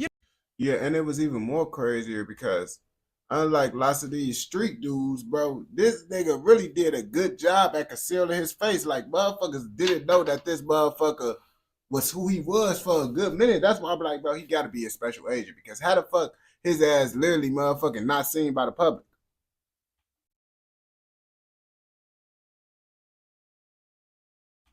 You know, usually in America, we're more civil by doing things like assassinating our fellow civilians. Immediately as soon as the news came out, though, people started celebrating, which some people might find f***ed up and think some people are just being cruel. But looking at the history of the company and seeing what they've actually done, yeah, I'm not really surprised some people don't care that Brody got back. United Healthcare is not only the biggest health insurance company in America, but also has the biggest denial rates of any health insurance company out there. Meaning there are definitely people out there who've gotten an important medication or surgery denied under their insurance and either had to take out a loan and are still trying to pay it off, or in even sadder cases have passed away from not being able to afford it. I personally think this response would have happened even if it was another health insurance CEO, like it wouldn't have mattered who it was. I mean, judging. Yeah, I ain't gonna cap to you, bro. Like all this shit, like motherfuckers understand why he did it. Motherfuckers understand just because it's like, bro, the healthcare system is corrupt. It's fucked up and all that shit. So it's like, I ain't gonna lie to you, bro. My audio was fucked up on this, so I'm actually gonna redo this video. Well, not redo it. We're gonna react to a different video. Yeah, well, we ain't gonna be able to react to it because I just peeped my audio was fucked up the audio. Because I'm changing the settings up and shit. I'm just gonna leave the setting on how it is, bro. I'm doing all this shit, bro. Fuck it, bro. Just leave it on what it is, bro.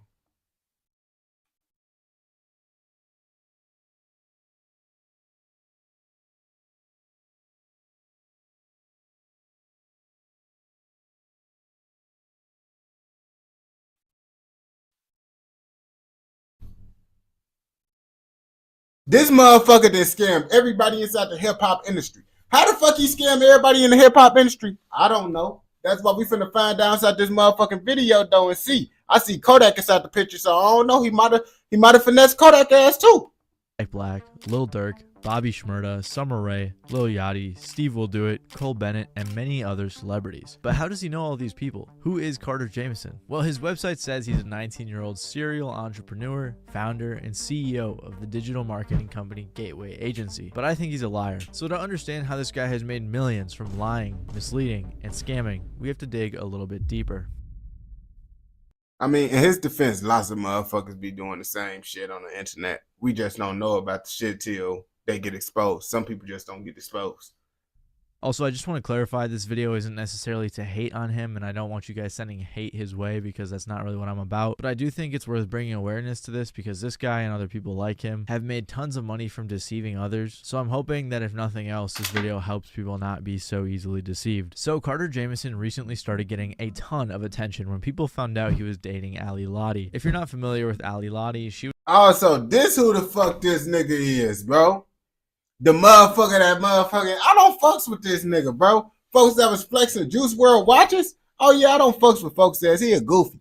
was the girl that Juice WRLD was dating when he passed. Fans were upset about this when they found out, but not necessarily because she moved on. They were more so upset because Carter was wearing a watch that Juice apparently gave Ali, and he posted it on his Instagram story with a Juice WRLD song. He was also wearing one of Juice WRLD's shirts that was apparently a one-of-one. He was flexing a bag that Ali said Juice had custom made for her, and he was also seen on TikTok showing off Juice WRLD's house and home studio. This understandably upset many fans, and it led to many TikToks about it and a few YouTubers covering it. But personally, I'm pretty uninterested when it comes to YouTube drama like this, so I was pretty uninterested about the situation. That was until I saw a thread by @Zifa on Twitter. In the thread, he basically exposed Carter for being a scammer and running some really shady businesses. After I read that, I checked out his Instagram and I saw him hanging out with all of these rappers and well-known people, which really piqued my interest. I had a lot of questions. How does this kid know all these people? Who is he? Why does he have so many followers? Is he really even a scammer? Well, after I did a little bit of digging, I was able to find out the answers to all of those questions. So Carter Jamison is another one of those social media gurus you see online, but instead of selling you a course, he's selling you popularity. You might notice he has decent engagement and relationships with well-known people. You check out his website and it looks very professional, and he even has multiple articles written about him by Forbes, USA Today, The Sun, and more. He's a self-proclaimed digital marketing guru. I ain't gonna cap. The better you can make your page, the easier it is to finesse motherfuckers, bro. Yo, audio been good. Oh shit, damn. I didn't know, bro. My fault. But folks ass motherfucking, if you make a good ass page, bro, You can finesse a motherfucker, and motherfuckers just like to see professional shit, and then they fall for it. I ain't gonna lie, I looked at this shit. Well, I didn't look at this shit, but looking at this shit, I'm like, damn, this shit do look professional. Guru who promises to scale your digital footprint to the largest of its potential. And from what you see on his profile, it looks like he knows what he's doing. At a glance, he seems very successful, the type of guy you might want to learn from or work with. But that is where you're wrong. Everything that makes him look legitimate upon further inspection actually proves his guiltiness. Botted engagement. Before his engagement increased 100 times because of Juice WRLD fans hate bombing him, he could be seen botting his account, as you can see from all these fake comments. Lots of them Instagram niggas be doing that shit, bro. I ain't gonna cap to you, man. Them Instagram motherfuckers, lots of their ass be motherfucking doing that dumb ass shit. And I don't understand why. Like, why do you want to have fake engagement, bro? Like, I'd rather just have a real page than have a fake ass page, bro. Like, that shit just not worth it to me. I ain't gonna lie to you. And if that isn't proof enough, here's a picture of him testing out botted engagement on one of his Twitter accounts. And here on his YouTube channel, you can see over 1,000 botted comments on one of his YouTube shorts that only has 600 likes. So it's safe to assume that he's botting likes and possibly followers too. But this what they do, bro. This how they get y'all niggas, bro. They ass get those shits, get all those followers and shit, just so y'all ass could be like, oh yeah, he official, this, that, and third. But what I do to always check a nigga page, bro, is if you just motherfucking just look at his page and then just go through their comments, bro. Go through their comments, bro, and look at their views, bro, on their reels, bro. Look at their views on their reels and you'll be able to see if a nigga got a cat page.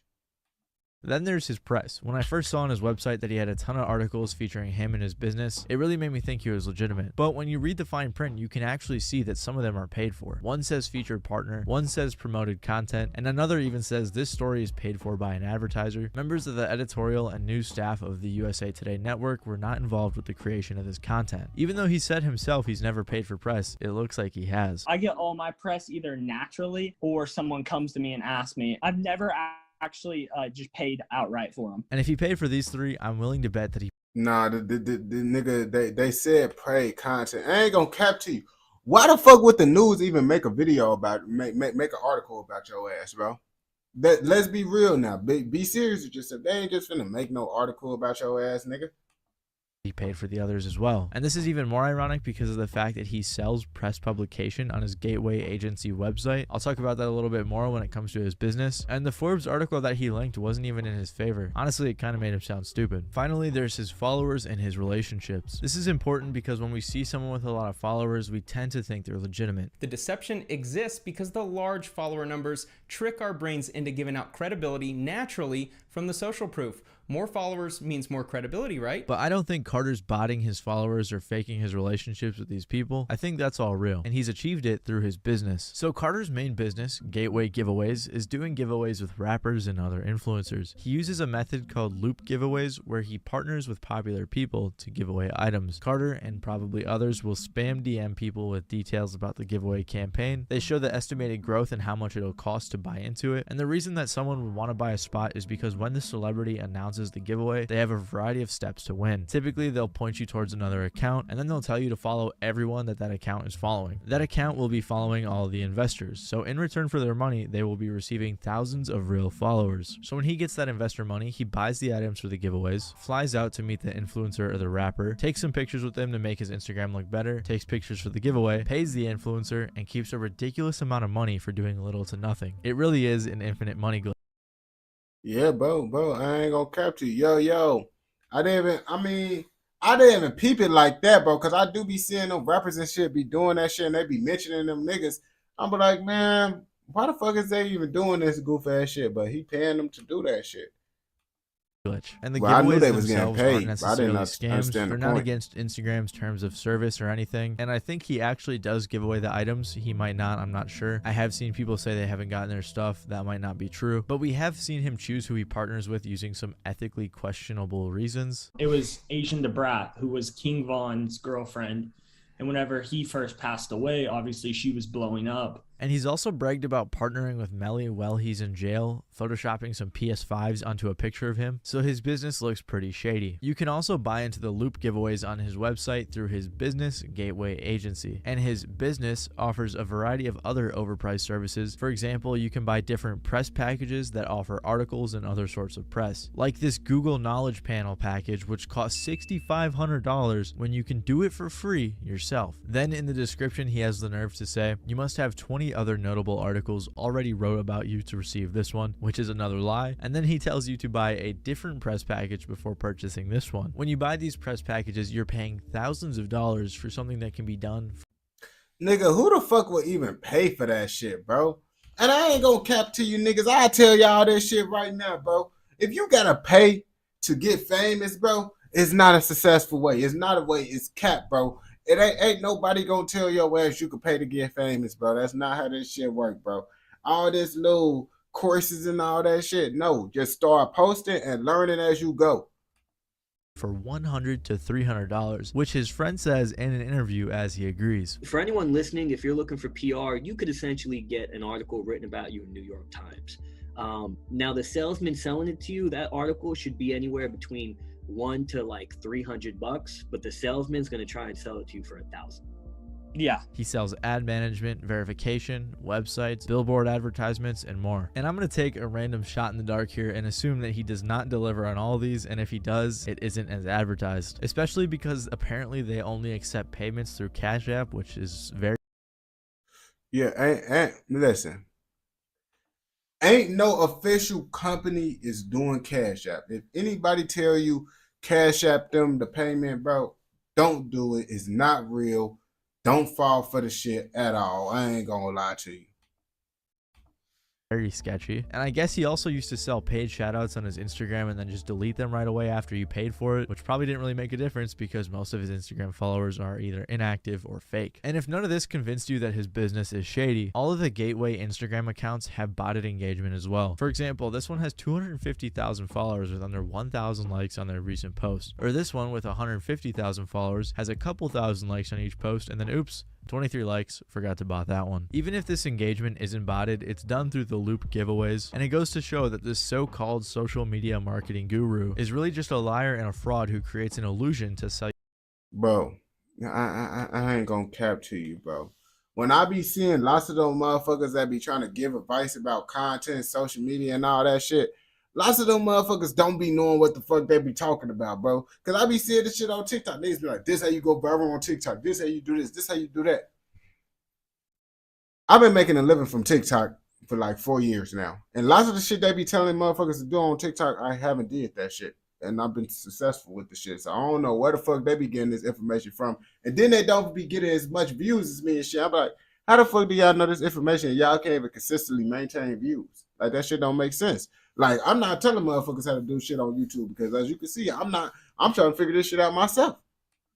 You his overpriced service, especially since he's targeting a lot of rappers with his giveaways. He'll probably have a lot of wannabe artists following him wanting to grow their fan base, so they end up purchasing his garbage service as well. Like I said, I can't confidently say that everything this guy is doing is a scam, and I don't have evidence for every single thing I've accused him of. All I can really say is at the very least he's very misleading and he's a liar. But the reason that I believe he is scamming when it comes to the giveaways and the influencer marketing is because he's been caught scamming before. Before Carter brought his scams to the rap community, he was exposed for being one of the masterminds behind Lana Rhoades' CryptoSys NFT rug pull, where her, Carter, and some others made off with $1.5 million in Ethereum. At the beginning of the year, Lana Rhoades, who if you don't know is a very popular influencer, began promoting her NFT project CryptoSys. There were 6,069 awful looking NFTs that were being marketed as an investment, and investors were promised that this was a long-term project with NFTs that were going to grow in value. Carter even said it himself. Unlike other pump and dump projects, we don't just plan on stopping after minting, so we actually have to be able to fund all that stuff. They were hyping it up so much to the point where multiple people even got tattoos of the NFT and they were reposting it. Personally, I can't imagine knowingly scamming people, watching them get tattoos of the NFT and reposting it. So they minted or released it on January 22nd, and the following day they pulled out all of the money, which was about $1.5 million worth of Ethereum. The money was drained out of this account 1 day post mint, $1.6 million was drained out of this mint for the NFTs 1 day after they sold the collection. The reason that they did this is because apparently Lana's feelings got hurt by the negativity in the community, but obviously this was just an excuse to take the money. Tons of people in the community talked about this rug pull, so it's a pretty well-known scam, and somehow Carter still has a career. And this wasn't the first time that Lana had worked with Carter. Hey guys, it's Lana. I've teamed up with Gateway Giveaways and we're giving away all these great prizes. All that you have to do is follow the steps below. Right now, Carter has other NFT projects like Billionaire Butterfly Club, which I'm assuming is another attempted pump and dump rug pull type of deal. But in this instance, him and Ali Lottie used Juice WRLD's likeness for a trashy looking NFT, hoping to bring them some attention. Bro, ain't nobody finna buy that shit. Yo. Why the fuck would someone buy a Juice WRLD NFT from Ali Lottie, the bitch that motherfucking using his name for bullshit? Ain't nobody doing that shit. I ain't gonna cap to you. But he has one NFT project that is the worst of them all, and it's called Fraternity Apes Party. Yeah, guys, this is the Fraternity Apes Party. Guys, everybody in this is in the highest level frat of the real life. Fraternity Apes Party, or FAP for short, is an NFT project where the incentive isn't an investment, but it's that you could go to a cool party with tons of influencers and celebrities, and only holders of the NFT can get in. I doubt any of the people there owned one of these awful looking NFTs. They somehow even got the Nelk Boys to show up, but they probably paid them too, and then they acted like they were buds, which clearly wasn't the case. This is fucking my mansion for you. You guys realize that? You guys are fucking savages, man. Metacards, man, I really appreciate you guys. Like, dude, you guys are fucking savages, man. I've been watching you guys for like fucking 5 years now.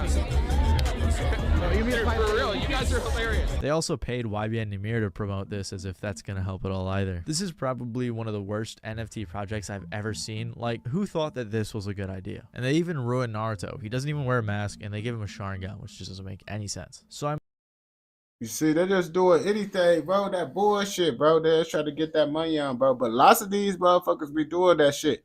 And then I be looking at my life, slaving away, making these streaming videos, bro. And these niggas just finessing niggas. I'm assuming that this is just another attempted pump and dump with a different marketing strategy. So is Carter Jamieson really a scammer? Well, since the thread that I mentioned earlier went live, Carter has privated or deleted some of his Twitters, and he had his frat ape friend Luke Lentz take down their podcast episode, making him seem especially guilty. And if he's willing to scam people out of $1.5 million, I'm gonna bet that that wasn't the first or last time he scammed someone. He's using rappers and other influencers' names to make him money and make him look good, just so he can funnel potential clients to his shady business. In reality, his business and identity online as a digital marketing professional is all a lie, fabricated by his fake press, fake engagement, and fake lifestyle. The rappers and the other people partnering with him, or more likely their management, should probably look a little bit more into who they're partnering with rather than just looking at the money they're going to receive, because then they end up associating with a Hell yeah, but at the end of the day, if the rappers get caught, they're gonna say, oh, well, we didn't know, bro. We were just doing the buddy. He came to us, asked for the buddy. That's that. At the end of the day, the rappers ain't really at fault. It's the nigga that's putting this shit all together, man. I ain't gonna lie to you. But he is right. They should look into this shit more, but niggas ain't finna do that shit, man. If you watch this video all the way through, I know your ass fucking with another motherfucking video, so go ahead and go watch another motherfucking video. And don't forget to like, comment, subscribe, and turn on post notifications so you never miss out on any content like this. Go! Hold on.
Might as well just bring the candy up in here, bro.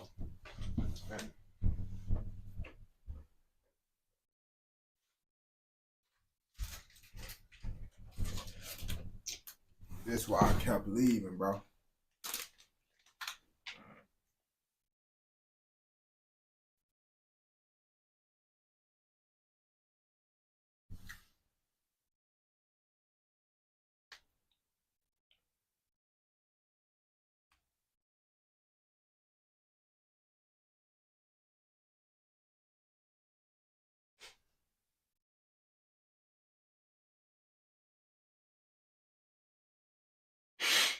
Well.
Streaming platforms have become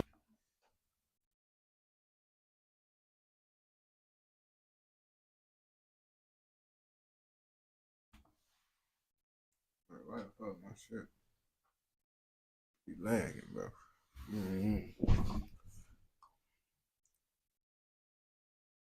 What the fuck happened to Kick? Everybody thought Kick was gonna be the next big thing. Kick the next big thing. But no, Twitch is gonna be the one that's gonna stay around for the long run, and it's not taking Twitch spot. I ain't gonna lie to you, man. This is the short, pathetic life of Kick. Yeah, we finna find out why the fuck it's short and pathetic.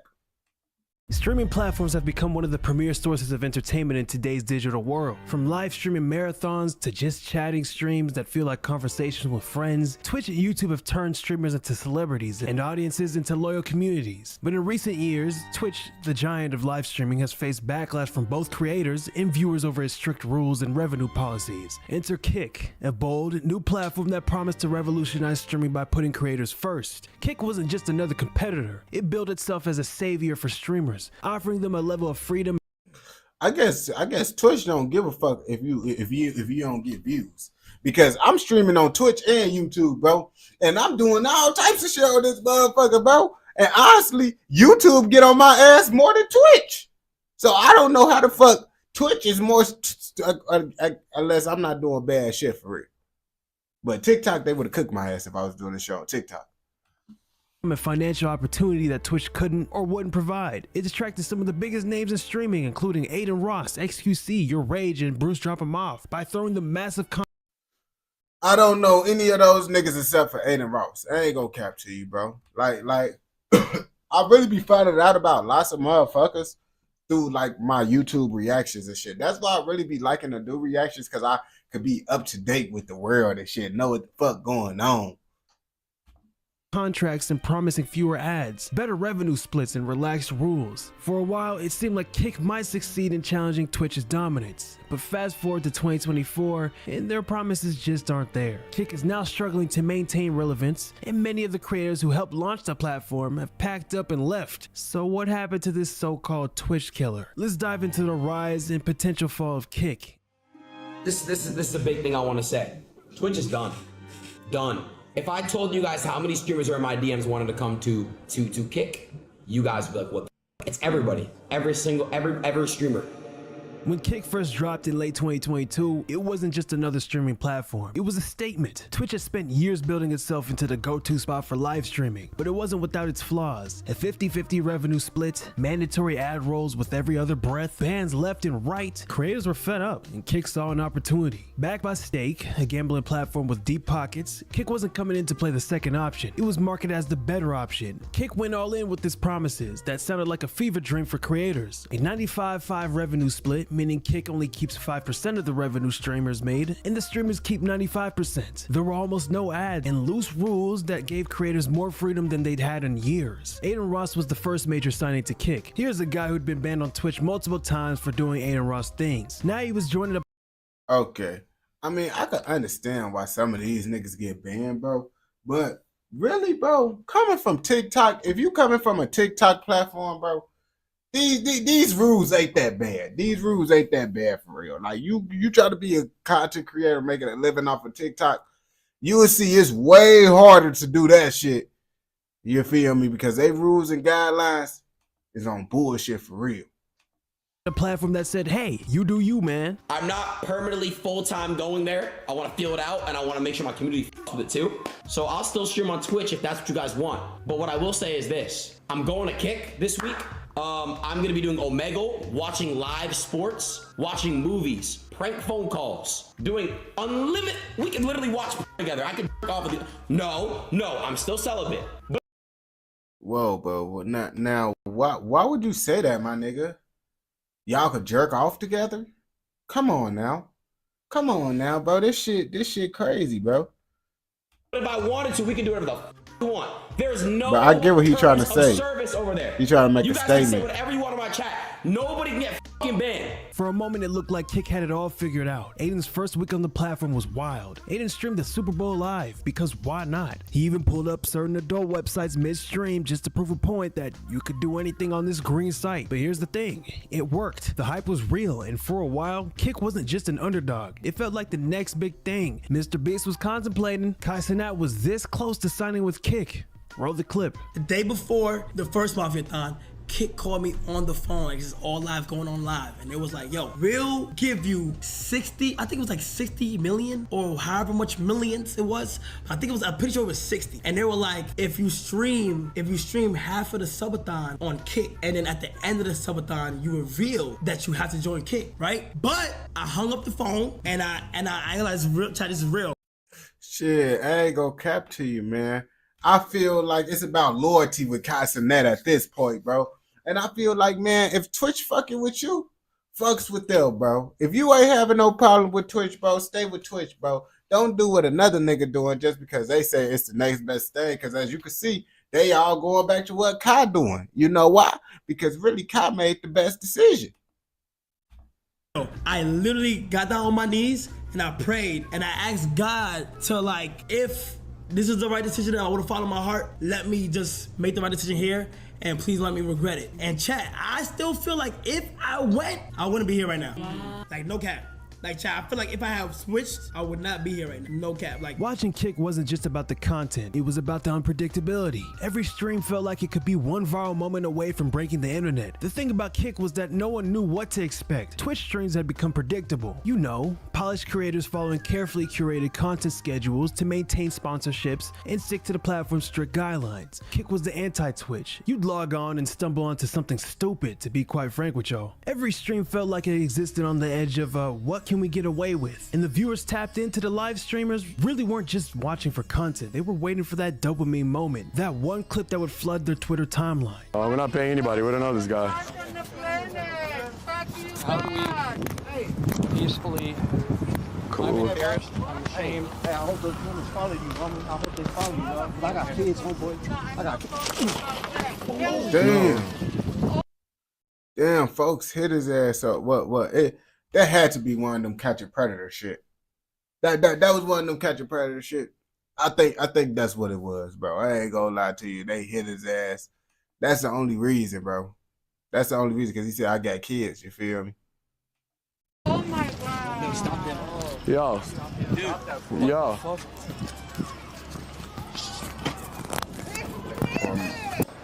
Or maybe he wasn't. Y'all want this, right?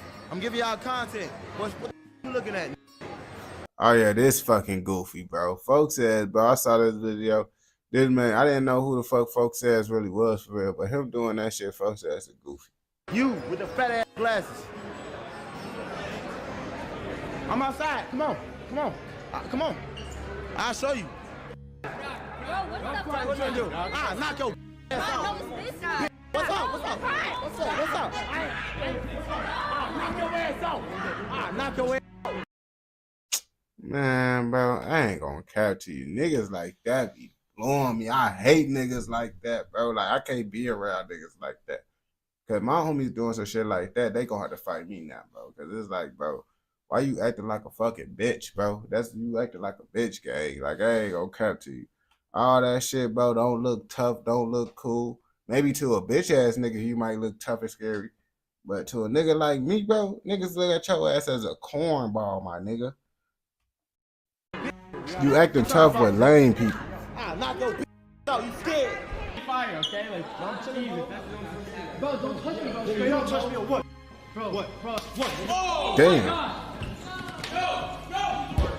Smack his ass. Chill. Did he run?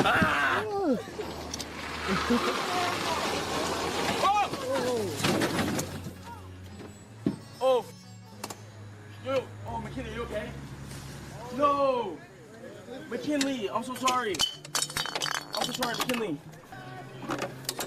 You don't tell us. Don't tell us. This didn't happen. No, my mom's throat. He calls my room today. Hi, it's me again. Remember me? He posted a video. He was online. And who is this guy? I don't fucking know. How do you want us to look for him if you don't know where he's I have his address. What is his address? I said grab my security 20 minutes ago. You guys are dumb as fuck, man. You guys are literally dumb as fuck. Oh, y'all. Hey, record this. Security, come in here now. They told me to stay outside. I can't come inside. Yo, for my protection, come in here. I can't come inside. He can't come in? Y'all are fucked. I'm suing all y'all. My life is in danger and you arrest a Palestinian Muslim who's viral? Are y'all dumb or are you stupid? Do you like your job? Who the fuck do this nigga think he is? But that swatting shit, bro, I feel like that swatting shit, like that shit is really like some goofy shit because I seen the Castanet video. Do you not understand? Niggas died behind that swatting shit. I literally made a video. I didn't post it on YouTube. I should. But I posted a video about niggas that died from swatting. And some of these motherfuckers are just regular people, bro. And it's like, you don't understand how the shit go. And like, say if a motherfucker got dogs or some shit, bro. Motherfucking, you know how police react when they see dogs. They come in with a SWAT, they dog run up, then someone innocent dog get killed because y'all want to play swatting or what. Like, come on, bro. Like, grow up, bro. Like, people, I just don't understand people, bro. Like, that's the most childish, goofiest shit you could do is swat a motherfucker. Like, do you not understand? You could go to jail for that shit if someone died. If the police kill someone because they get swatted, you know the police is not going to get charged. They're going to charge your ass because you the reason why the police killed them. I hope you know that shit too. So it's like, why SWAT? Why do that? You risking so many people's lives just for a joke. Like, come on, bro.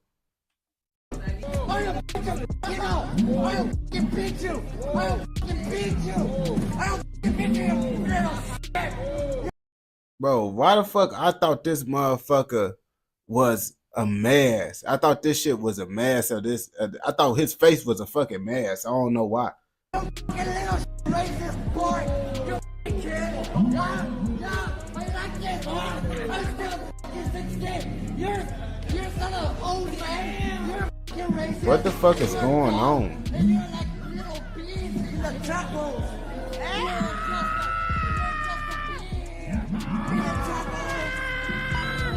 What am I watching? This ain't safe, man. Shut the fuck up. Hey, all my real niggas drop in Discord right now. Hop in Discord. Oh, whoa. What the? Damn. She getting real on kick. Here's the thing about freedom. It works great until someone takes it too far. When Adin Ross streamed the Super Bowl in his first week on Kick, it was a flex, a statement that we don't play by the rules here. It was a pretty crazy moment, right? But it set the tone for what the platform was about. If Adin could pull that off, everyone else thought they could do whatever they wanted to, and they did. Was this everyone on Kick? No. Plenty of creators used the platform responsibly, trying to build real communities and put out meaningful content, but that didn't matter. Public perception isn't about what most people are doing, it's about what the loudest people are doing. And on Kick, the loudest people were doing loud people things. The platform is and was toxic, and that kind of reputation, it sticks. Now fast forward 2024, Kick isn't looking like the new Twitch competitor it had been in 2022. It's now starting to look more like a failed experiment, and Kick knows it. They won't admit it though. The platform realized that if it wanted to grow, if it wanted to attract advertisers, bigger audiences, and mainstream creators, it couldn't keep being the Wild West, so they started cracking down. At first, it seemed like a smart move. After all, moderation is what separates a professional platform from a free-for-all. But in trying to clean up its act, Kick managed to alienate its most loyal audience. The people who had come to Kick for its no-rules vibe now felt betrayed. Overnight, the platform went from do whatever you want to we're banning people left and right. Take Neon for example. One day he'd be streaming, the next he was banned.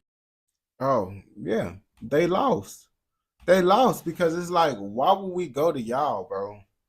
I mean, of course, they're doing a 95, but y'all lying about this. Y'all probably gonna lie about that money too, bro.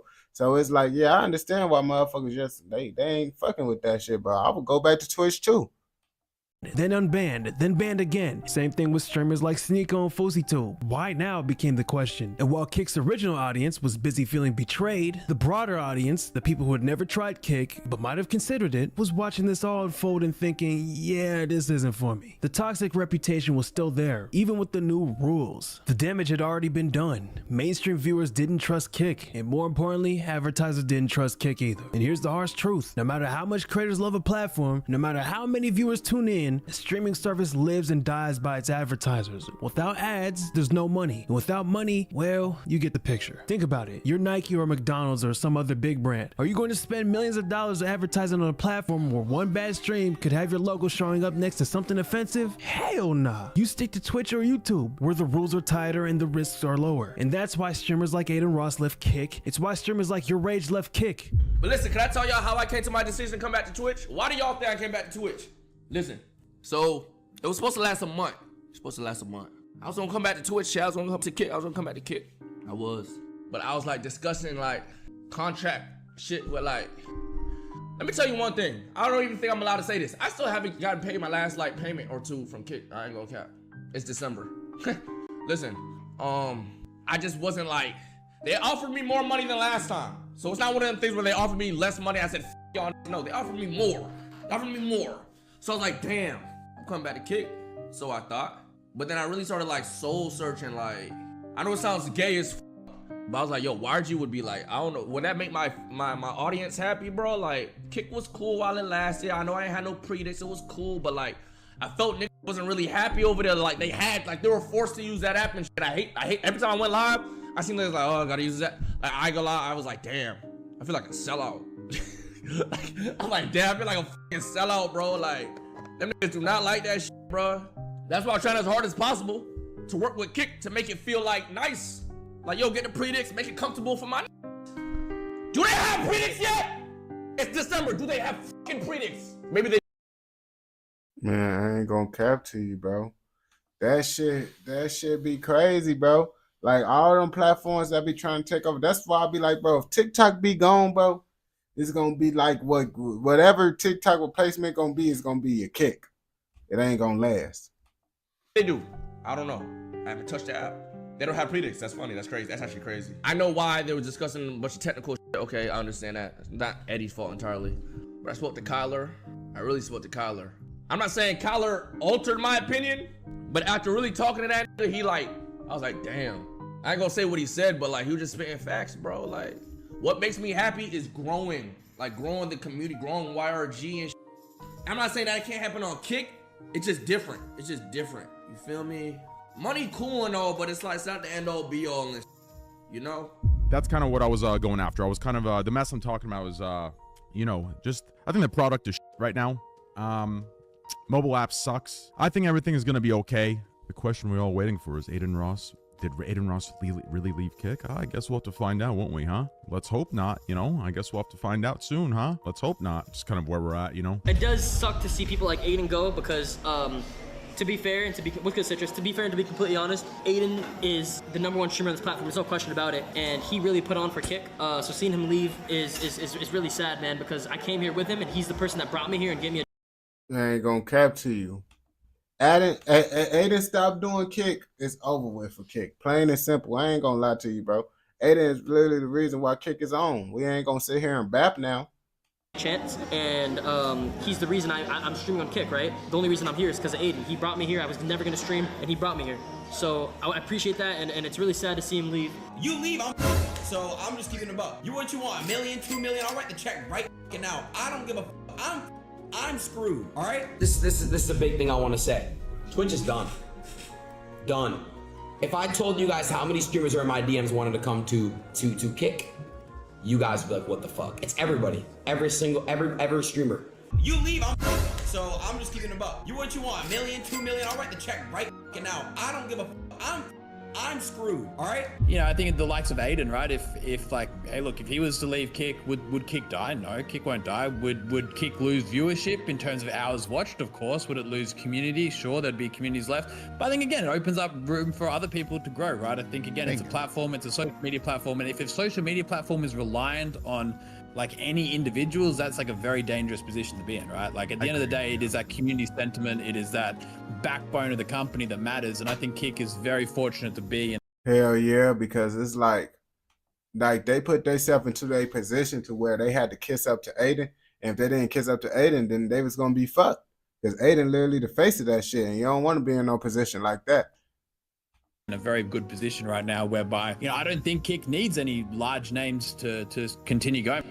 Is Kick dead? Not yet. Platforms don't just disappear overnight. But without its big names, with its reputation in shambles, Kick is, I don't know. The hype is gone. The viewership is down, and its promises of being the better Twitch feels like a distant memory. Could it bounce back? Maybe. If Kick wants to survive, it'll need to reinvent itself. That means investing in better tools for creators, listening to their creators, rebuilding its reputation, and finding a new way to attract new audiences without alienating its core. But let's be real, the odds ain't great. For now, Kick stands as a reminder that even the boldest promises can't.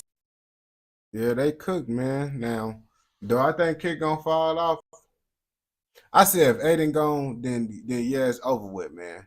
It's over with, man. But you feel me? I gotta update my computer. That's why my shit is lagging, man. So if you watch this shit all the way through, I know your ass fucking with another motherfucker's video, so go watch another motherfucking video. Don't forget to like, comment, subscribe, and turn on post notifications so you never miss out on any content like this. Go! And I'm finna upload these videos. I'm gonna hop back on live, but I gotta update my computer. That's why that shit keep on lagging. That's what I'm assuming. So I'm finna update this shit. Then you know we're gonna get back to it. You feel me? Appreciate everyone that tuned into this live, man. Y'all the real ghosts, man. Stay safe.